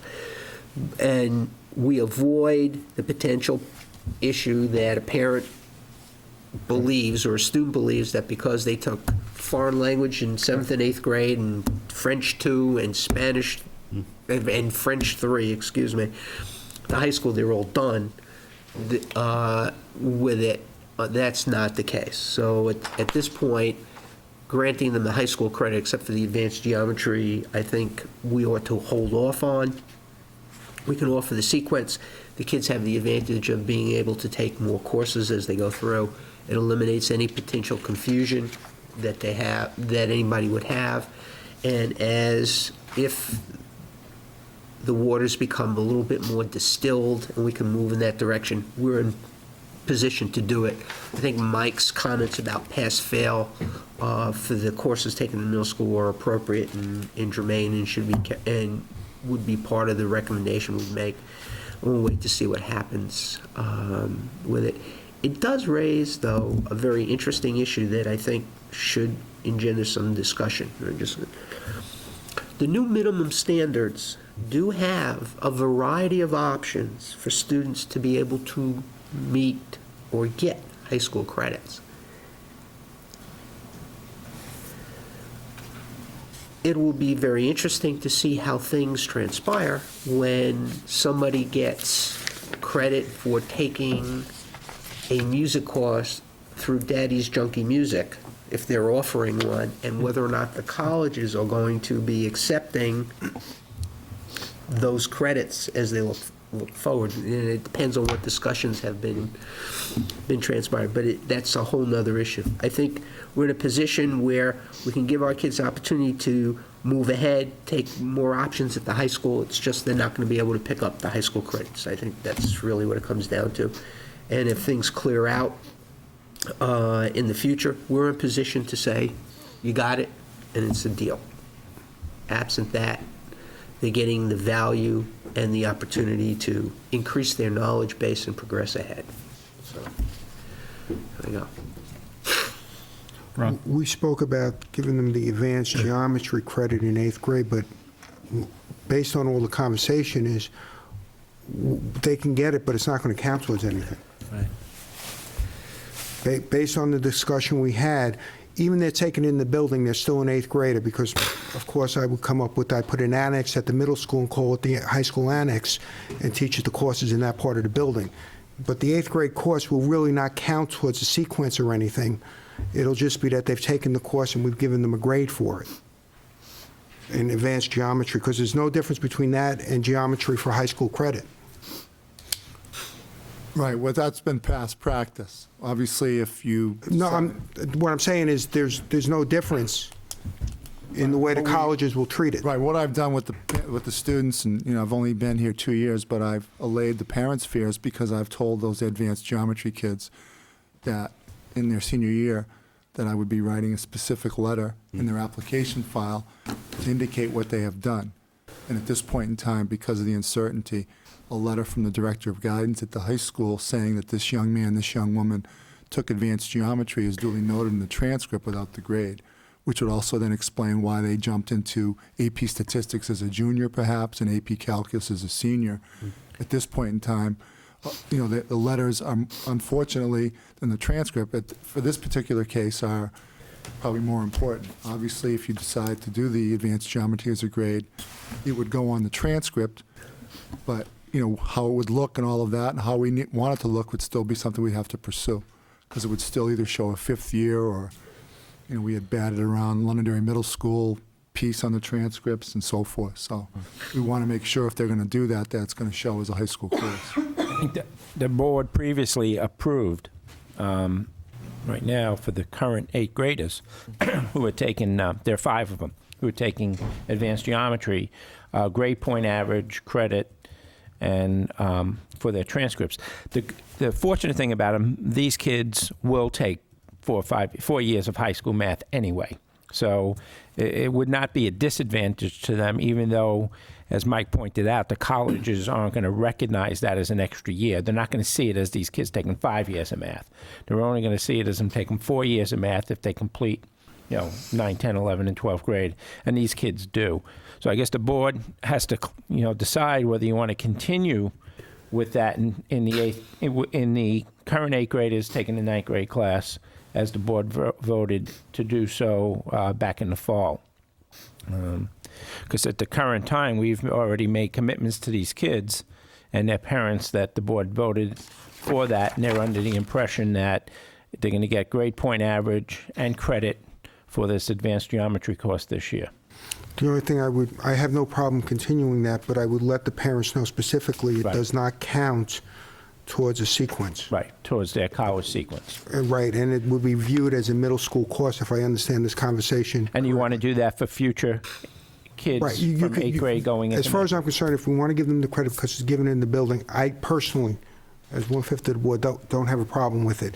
But I just want the parents to be aware of the fact that it is not part of the sequence, because it isn't. And until they straighten that out, you want to make sure that they're walking in or they understand exactly what it is, not that they've got a credit here and they don't have to take something else. What we could do, Ron, is currently notify those 5 kids' parents, and then for next year, whatever the kids are that would be coming up who presently are in 7th grade, let them know before they make that decision what, all the credits, the consequences, and the colleges, and that, I guess, would be done through the 7th grade process. Yeah.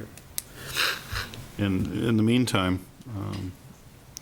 you'll be speaking at the event in March, and I'm sure other events, the College University Council, and having these conversations with them so that there could be growth and change in the future. It just, again, it's confusing to me.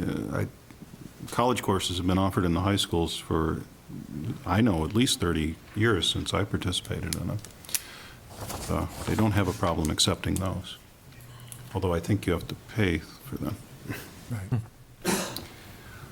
And I think that varies by college or university, certainly, but certainly some do.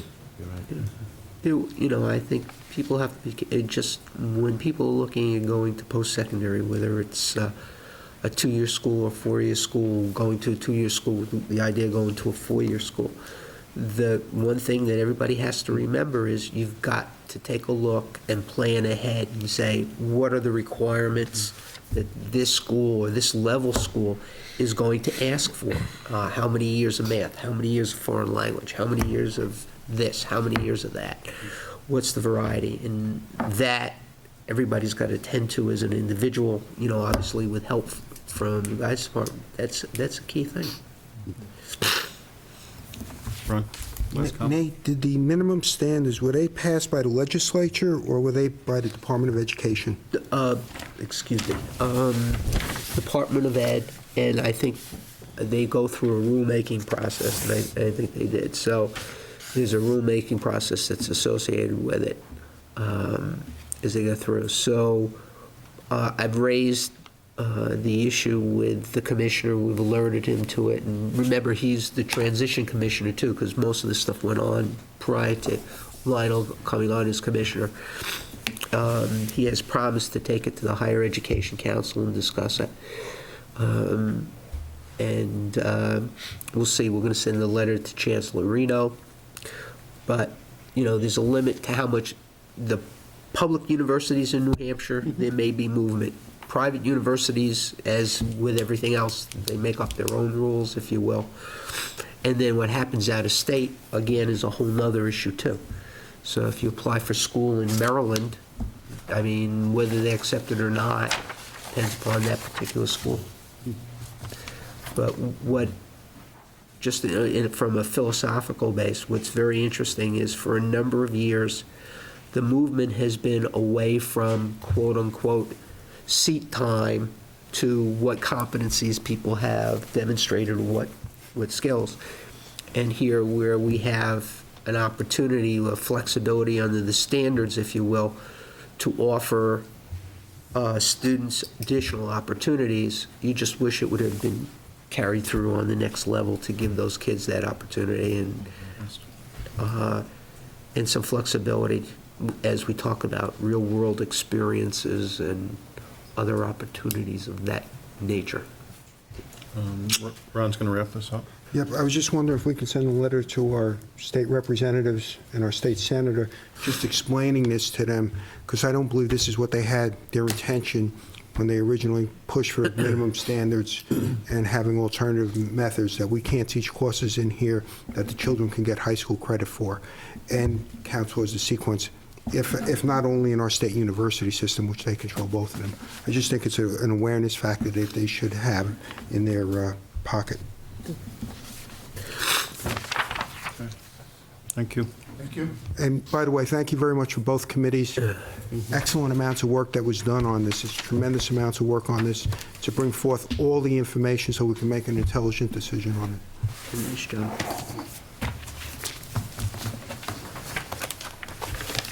Super. You have in your packet the December enrollment report. We're looking at a grand total of 5572. We are up 7 from our pre-K through 12 enrollment from December. We saw a growth of 1 in the LEAP program, 1 at Moose Hill, 3 at North School, 3 at Matthew Thornton. South was up 1. Middle school was down 1. High school was down 1. So the net is 7. And as the board had requested, we presently have 50 students enrolled in, or had them through up until graduation. 50 kids, young adults rather, enrolled in adult ed. 27 are pure night students and 23 are day students. And that's where we stand at the present time. And as far as our LEAP students, 52 are special education and 35 are inclusion students.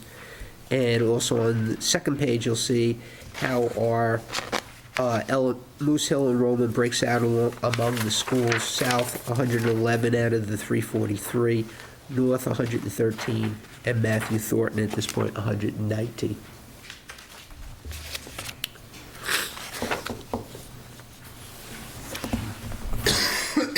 Ron?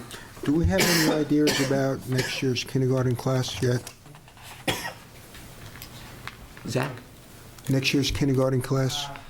We're up over 200, I believe, at this point. We have registration next week.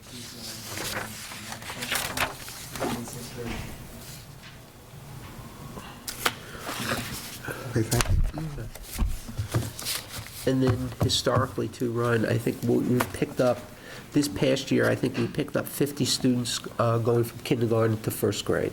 Youngsters that had not been, had not gone to Moose Hill. Yeah, however, we're, and it may be part of the economy, we've got 343, which I think is one of our highest numbers ever. You bet. So I think many of those children may have already transferred in or transferred into our system. When kids look at it, because this is the third or fourth year, most parents carried on from Yes. when they were knee-high up to fifth grade. So I think we may be seeing a transition there where we're seeing most of them come into our schools in the kindergarten range. The ties to their old preschool alma mater are weakening. Yes. And there are ties. Yes, there are, absolutely. That. Quarterly financial. Mr. Curran? Yes.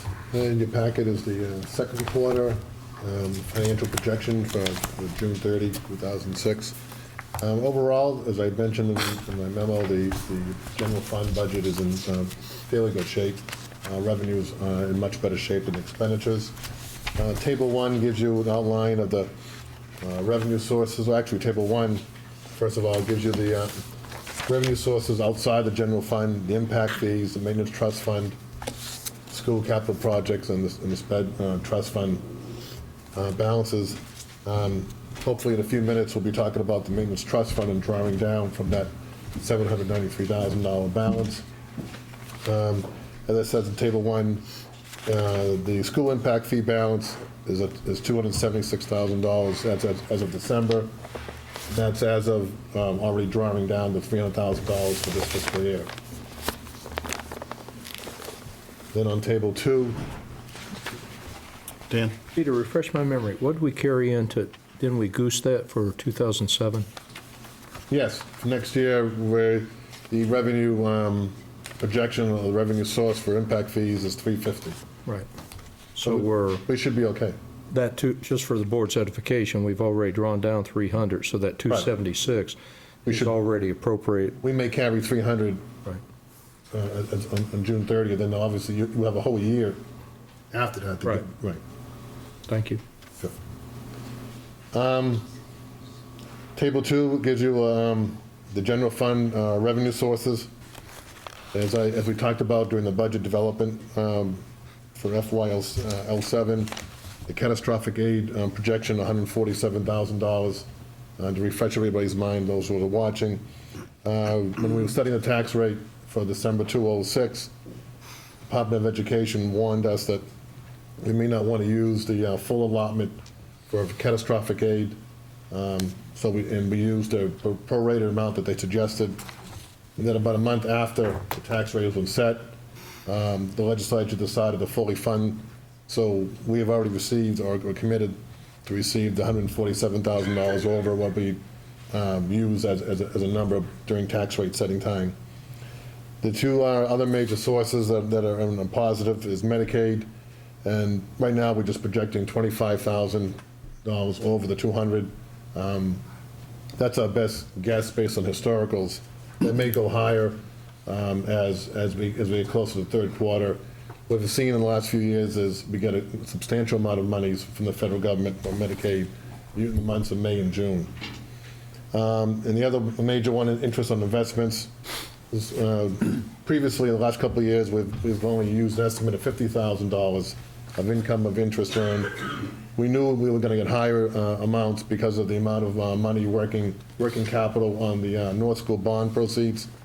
What we didn't anticipate was that interest rates would more than double from the time we set this projection to today. And what we're hoping, obviously, is that 4% interest rates or 4.5% interest rate stays for the next 6 months through the fiscal year. That's what we get is right now, a projection of just over $367,000 to the good on revenues that were used for projection during the tax rate setting period in October 2005. Ron? On the interest on investments, and I don't remember, how much did we put in the budget for next year? Or return on that? We put 85. Majority of this is the amount of money, working capital for North School bond proceeds. I asked the question wrong, I apologize. Sorry. In the unexpended revenue, I would assume that the 175 should be in that line item. Have we included it in our estimate? For the, like the spreadsheet for the tax, Right. we have that now. You didn't have it during the budget development, but obviously we've added that 175. Okay, so the tax rate will go down again? Correct. Okay. Yes. Actually, if you want to take all into consideration, 367. I thought we put the catastrophic aid in our last round. Well, yeah, Right, so we're just increasing our revenues by 175. right. Okay, thank you. Other questions on table 2? Peter, just briefly, and so you know, this isn't a trick question. I just want, there's 3 items I'd like you to explain here. Local property taxes, Yep, state ed property taxes, okay. and adequacy grant. And just very briefly, the local property taxes and where that comes from. Sure. When we set the tax rate, just we'll go over quickly. We obviously have an approved budget amount set by the vote, and we have our best estimates for the local revenues, impact fees. We declare Medicaid, local revenues, so forth and so on. State pretty much tells us what to use for building aid and catastrophic aid. The law gives us the amount that we need for adequacy grant. State ed property taxes are determined. Hold on, I'm sorry, because you jumped ahead. So local property taxes, that's simply funds that are provided by the tax base. Right, I haven't got there yet. I was going up. Okay. The state ed property taxes are used by law, where the property tax rate for the state is set, and what they use is, going back 2 years, they use the assessed value without utilities. So those are all considered revenues. You take those revenues, you subtract those from the approved budget, and what you get is the amount of money to be raised by local taxation. Okay. And that's the local property taxes Right. at $31,687,000. Right. The state ed property taxes at $7 million, where does that money come from? That, actually, it comes from the taxpayers of Londonderry. If you will, it's raised by the town. If you want to follow the electronic flow, it would go to the state and then come back to the state come back to the town as state property. It doesn't do that, but that's, if you follow the mechanics, that's the way it would work. It doesn't do that, so that's simply reported to the state that Yes. we will keep $7 million Right. of our taxpayers' money for That's education. why when we talk about the overall property tax impact, the local taxpayers, Nate and I will use the combination of local property taxes and state ed property tax, because the taxpayer of the town is paying for both of them. Okay, and the adequacy grant of $12,800,000. That is the grant that is derived by numerous House and Senate bills as the grant for, to provide the amount of money for adequate education, so they say. Okay. Those were the big numbers. I wanted to go over those. Thank you. Go ahead. Okay. Table 3, as we get into the expenditure side, a lot of the accounts beginning were reported in first quarter. The 2 main accounts that are providing funding for some of the overtures that are in Table 3, the 2 that were there in first quarter, staff turnover, and the regular ed transportation line which is due to the fact that this is the first year of the new contract for regular ed transportation. The expenditure side is a lot tighter than the last previous years that we've reported. Right now, our best projection, using trends, historicals, what we know that would be committed and what we've already spent, we estimate that somewhere between 50 and 75,000 may be available at the end of the year. That's assuming, as I said in my memo, no unexpected surprises on the expenditure side, be it special education, be it the weather turns severely, snow increases, and snow hits us during times when overtime is required. From first quarter to now, we actually dropped our expected utilities cost by $10,000, really due to the fact that the first half of the winter was rather mild. The electricity side didn't change a whole lot. It's really due on gas and on oil. But, as I said in my memo, we still expect at this point, given today, and assuming a normal winter from now on, that all the utilities as a group will go over their budget by about $153,000. And I think that's the first time since Nate and I have been here that utilities have been this much of an impact on the budget.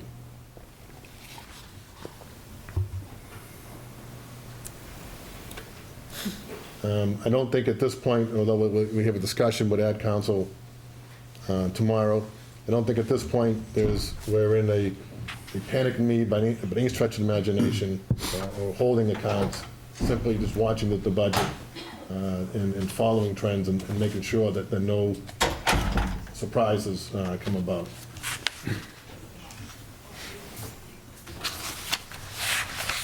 On the electricity, I just read a article in one of the papers about how businesses and schools were going to receive an increase in the cost of electricity. It was a considerable 30 or 40%. Right. That's built into this. Okay.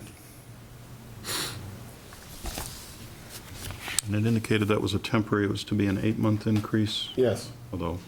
I know, but that takes us through the fiscal year. Mm-hmm. The questions from the board? Okay. Okay.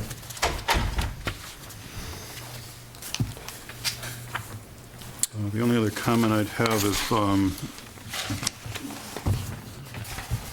the building committee meeting, I think we're down to the last $2,000, so if you're looking for $4,000 from them, you better hurry. Okay. The bill is going out before the end of the month. Yeah, there are some Yes. contractual issues with the delay that provide some funds, but Okay. yeah. I get the hint. Yeah.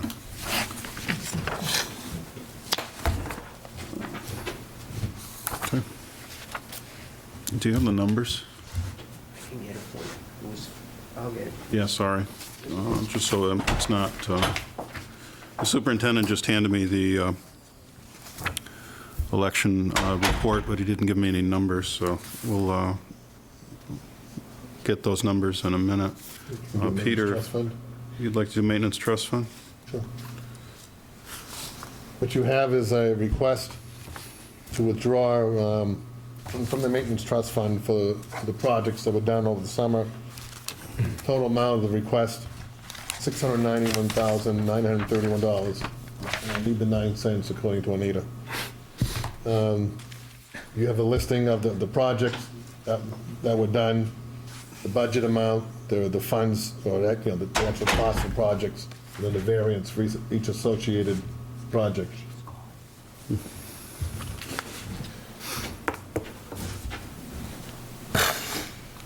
Any questions on any of the projects or in the dollar amounts or? Questions from the board? I do need a motion at some point, obviously, to. Yeah, before we release that much money, I'm sure there'll be further discussion. George? Peter, in the budget, we have $160,000 for the HVAC for the high school. And the funds you're requesting is 213? Yes. What's the difference of 53? I mean, did we think it was going to be a lot less? No, we had to purchase an additional unit that was not Okay. part of the 160.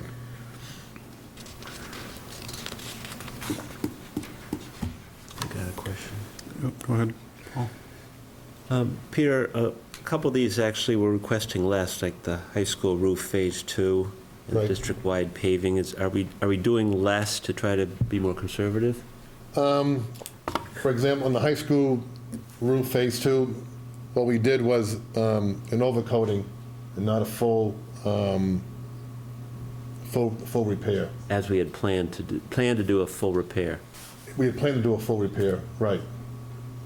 And we decided to do an overcoating because, Of funding and the fact that we'd get an extended warranty of 10-year life. It was, probably thought it was a little more cost-effective. Don't keep in mind, as we were doing these projects, we were looking at funds for the South School Phase 2 and some other stuff, so we'd cut back on some of the stuff to make sure we had enough funds to cover everything. okay, and the district-wide paving, is that the end of it? That this is all we're going to withdraw, or is this just a For first? this year, right. If you remember, next year, the maintenance trust, there's a substantial amount of money to do the high school main parking lot.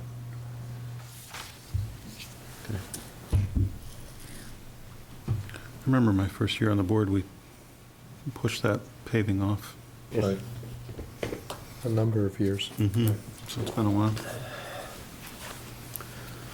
Any other questions on the request to withdraw funds? Dan? Will you entertain a motion? Okay. I'd like to. Everyone's had enough conversation, feel free. I'd like to make a motion to appropriate $691,931.09 from the Maintenance Trust Fund. So, Second by Paul. Further discussion? Seeing none, all in favor? Aye. Opposed? 5-0. Thank you. Andy? So now that everybody's teased and everybody's staying tuned in, I was asking for the numbers just so that we could provide it as a nonpartisan report. But the unofficial indication at this point is that John Robinson was elected as a state representative. If we get the numbers of the actual votes, we'll read those off to everyone and they'll be broadcast. And if you're watching a repeat of this, you already read it in all the papers. And the reporters just left who probably had it. Oh, and all the reporters oh, no, they didn't. They're still here. Well, no, I saw the other fellow, I can't remember, I think he's from the Union Leader, walk in, so he probably had the numbers. Okay. Andy? Tonight, I'd like to present the middle school program studies. We provided a handout to go over the changes. I'd just like to run through those briefly, and then I'll take any questions. On page 3, we simply replaced advisory with academic skills development with the change from last year's schedule. On page 4, because we are giving credit to the advanced geometry kids, we took out that the credit for graduation. The board has at length discussed summer school, and we'll be requiring students to attend on both ends of the spectrum for those students who have struggled and need to increase their performance and those students who have done well and want to excel. So we just took out the fact that they would be going to neighboring communities, and actually they'll be doing it here in Londonderry. Page 6 is just a simple replacement of Sergeant Camp to reflect the Brown Center program. Also on page 6, we removed a section on special education simply because it is also repeated on pages 12 and 13 of the program studies, so it was just very redundant. Next, we got into computer applications, and the computer teachers just felt at the 7th grade the wording changes were necessary to reflect the current program and what's going on.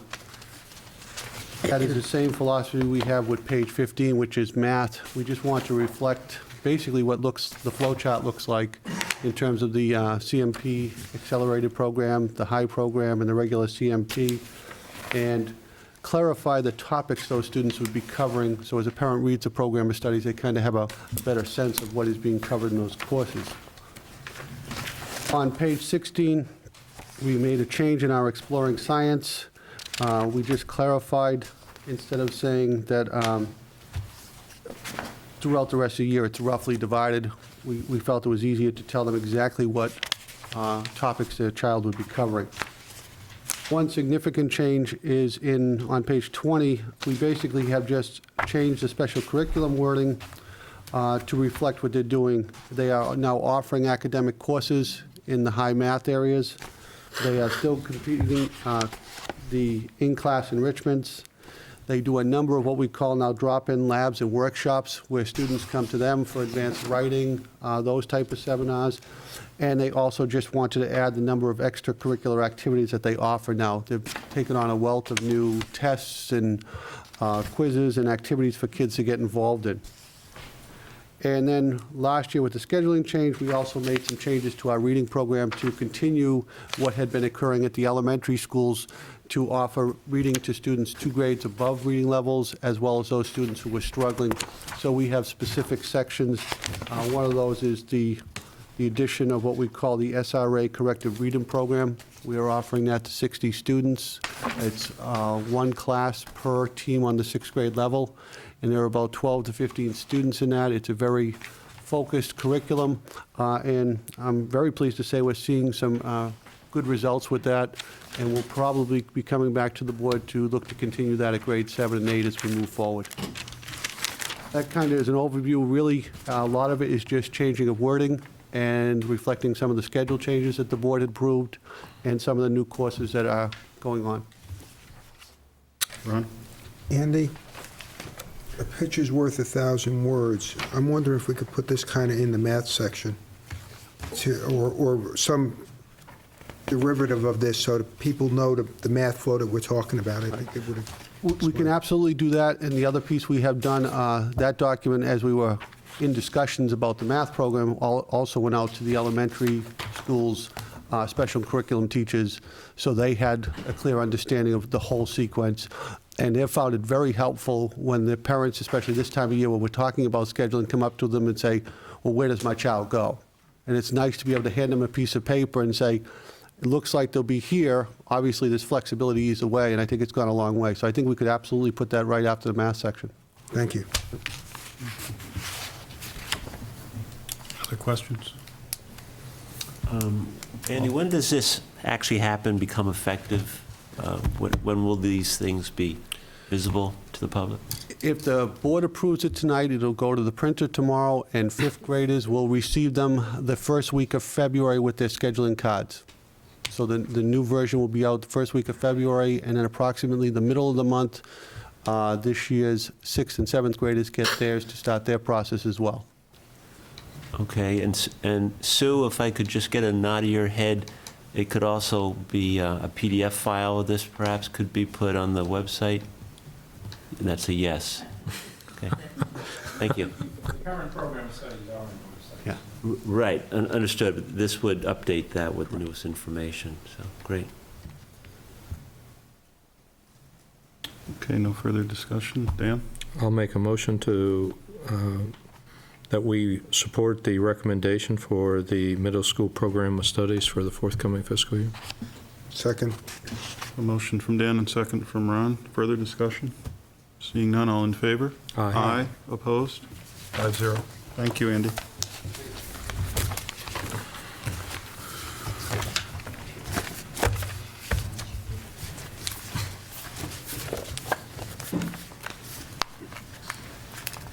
First of all, I'd like to start off by letting you know that Cindy Freiberg and Catherine Bosiak deserve about 99% of the credit for the high school program of studies. They work very closely with Mike Dolphin in putting together this document. You have in front of you a few of the minor changes, and I'll just point out a little bit, and then we'll open it up for questions, and that's why Cindy and Catherine are here to help out with those questions. First of all, we've added a cluster in athletic training. A cluster basically is a grouping of courses that we presently have, but if a student has an interest in this area, we sort of define it for them in the program of studies. And next year, we have added that athletic training as a cluster in the program of studies. We also, next year, will have the third year and final year of the Project Lead the Way engineering sequence, which is digital electronics. In English, we basically have added 2 basic level English classes. Mathematics, we kind of renamed one of the classes and added an honors level pre-calculus class. In physical education, as you know, as freshmen, you are required to take a half credit or a half year of PE, and as a sophomore, another half a year of PE. This is for PE2, which is usually the sophomore requirement. Instead of calling it PE2 and sort of mimicking the freshman course, we're allowing students to sort of choose an area of interest in their PE second selection. So the freshman course wouldn't change, but a student can sign up for one of those 4 areas of interest. And this also goes along with, in some of them, some of our wellness initiatives that we have in the school district. The next page, reading. This really is a big change for us. We're doing it this year. This is the reading program for those kids who fall below the 30th percentile in the Iowa and also in the novice. This year was the first year we instituted it by reassigning our reading specialists. What we're trying to do now is to really define it as a course, to put some meat into it for these students, for motivation and also to give them what they fairly deserve. So we're calling it Literacy Lab 9, 10, and 11. It will be in their schedule. It wouldn't be that they're just pulled out of classes, whether it was study or lunch. Those students in need of it will identify early. We'll have it scheduled for them. And what we would like to do is give them a pass-fail and a quarter credit for the completion of this. Social studies is renumbering a course and also combining 2 courses into what we would call a year-long course. And the last thing is, once again, the third year of the Project Lead the Way course selections that we have. And those are really the only changes that we have in the program of studies. And if anybody has any questions, I'm sure the 3 of us and even Mr. Dolphin can jump in and answer those questions. Ron? Quick question on physical education. I read the course names here. Are these activity courses or a class-based course? Activity. They are activities? Yeah. Okay.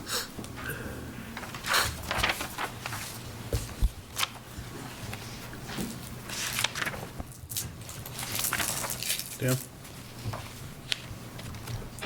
Follow up on Ron's question.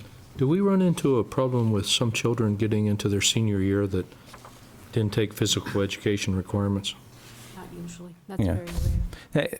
We may run into occasional problems of some students who have not met their physical education requirements, but certainly they have taken their physical education courses.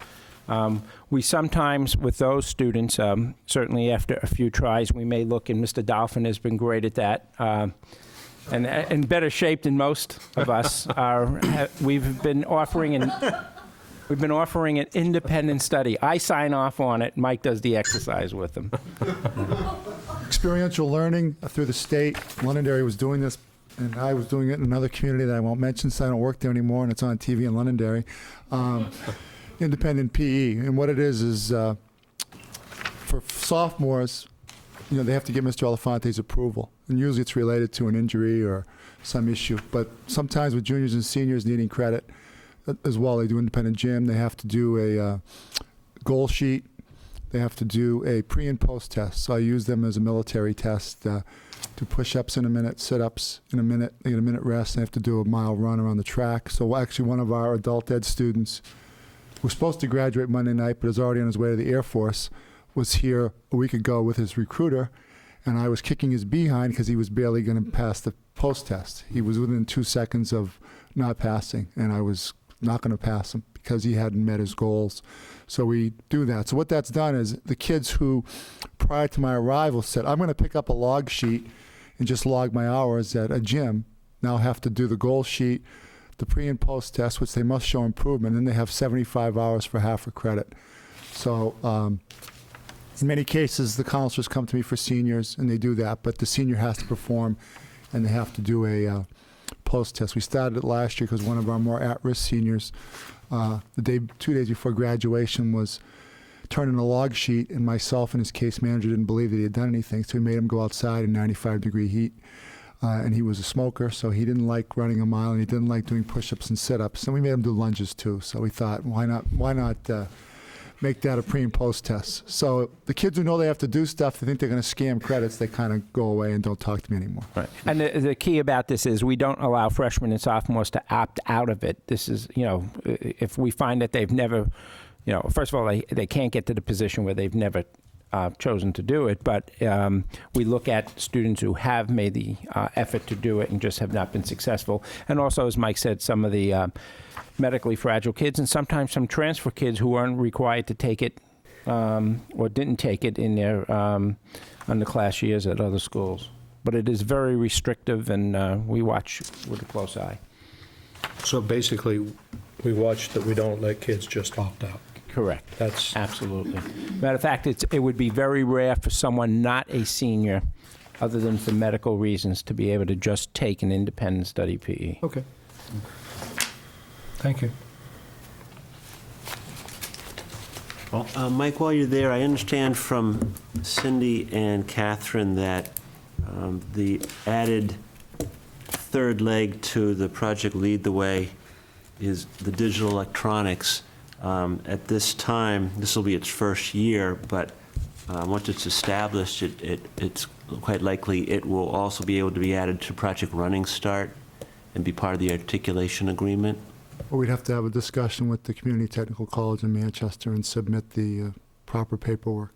Mm-hmm. So we have to go through the process. Right, they have to approve the teacher qualifications and the course syllabi and the descriptions before it's Project Running Start course. Now, are courses like those similar to courses that are offered at those schools? They would have to be identical. Okay. In a sense. So the other ones that Catherine and Cindy have worked on with the Community Technical College are also offered at the campus. So that bodes well down the line for that to be added to Project Running Start. Would that be, among these changes, would that be the only new course that looks like it would be available for that kind of thing? I don't think we have any others that we're offering now. The only one that would occur to me was if any colleges have any kind of athletic training course.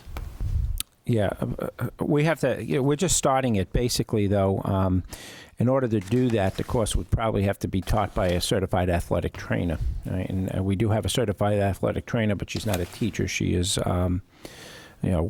works after school for us. We are adding I guess for lack of a better term, a practicum for these kids in athletic training where they get to volunteer their time after school working with the athletic trainer, but I don't believe that would meet the requirements of a college athletic training course. We can look into it. I don't think we're there yet with it at all. Thank you. Other questions? Okay, seeing no further questions. Mr. Chair, I move that we accept the changes to the program of study for the high school. Second. First by Ron and second by Paul. No further discussion, all in favor? Aye. Opposed? 5-0. Thank you. And thank you for staying the whole evening. I appreciate it. Nearly the whole evening. Policy CAB. Right. Included in your packet is our annual report to the board regarding our adherence to policy CAB, which is equitable distribution of resources. The information is included in your packet, including educational assistance.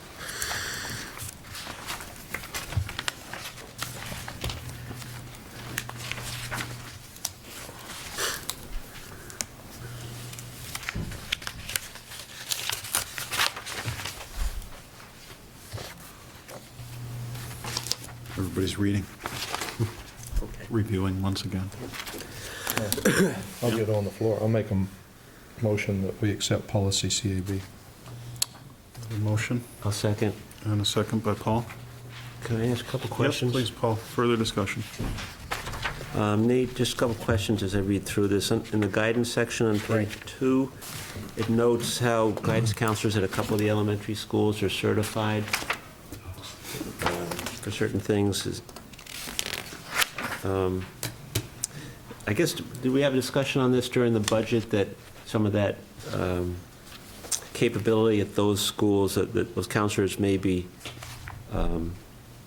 residing or working at North and South, but they're also able to Yes. perform those tasks at Matthew Thornton? Yes, yes. Okay. Let's see, page 3 under computer education, 3 educational assistants who support computer education are assigned at each school. So so that's 9? No, one per 3 in school. total? 3 in total, yes, sir. It's really 3 in total. Yes. Sue would like to have 9, but Okay. So they're assigned to the 3 schools. I'd like to ask a follow-up question on that. Is that the only function that they perform? I'm sorry, Steve, I didn't Is that the hear. only function that they perform? Those educational assistants? The computer people. As described here? Just computer. So they aren't part-time educational, I'm Right. sorry, they are not, right, part-time educational and part-time Correct. computer, okay. Thank you. Other questions? Ron? Nate, we're moving people around at the end of this year. Yes. Can we have a preliminary policy CAB to see how we balance out in June? Because I think that would be a For good idea. next year, you mean? Yeah, just a rough idea. I know, it may change a little bit with the numbers, but based on the numbers we have in the building now, that would be a good thing to take a look at. Yep, that's no problem. Thank you. You're welcome. Seeing no further discussion? All in favor? Aye. Aye. Opposed? 5-0. Before we close or take a motion for non-public, the board should be aware the warrant has been prepared and is ready for execution. So we'll be signing that, and that's the warrant based on the public hearing we had last week. And that is in preparation for and posting for the deliberative session, which is Friday, February 10th. We're looking for 500 of your closest friends in the Londonderry community, the legislative body of Londonderry, to come to that meeting. See, I just want to mention too, the board has in their packet and will have copies available for distribution at deliberative session and vote, copy of Accent on Achievement. And I want to thank Carol Mack for her usual excellent job in putting that packet together. I think if you look at it and review it, it gives an excellent overview of what is going on in the district. It provides important information for people to look at and digest. And I want to thank Carol. She does an excellent job every year. It's very nicely done. And notice the cover, little bell there. So there you go, school board, all that good stuff. So there you go. Oh, that bell. Great. And Reed, I mentioned it 3 times, so he's out of town this week and called me this weekend and spent quite a bit of time to make sure that 500 people come to the deliberative session. So, and that's it. Sorry, we don't have the numbers for the election. We did have an indication that John Robinson was elected state representative, and check the other channels and see if they post that or the papers in the morning. Chairman, I make a motion that we go into non-public session under RSA 91A3, Section 2F. Second. I think seconded by George, and all in favor? Aye. Aye, opposed? Passes 5-0. Please remember, if you're in this room, the microphones and cameras are on. Hi. How you doing, Bob? Good.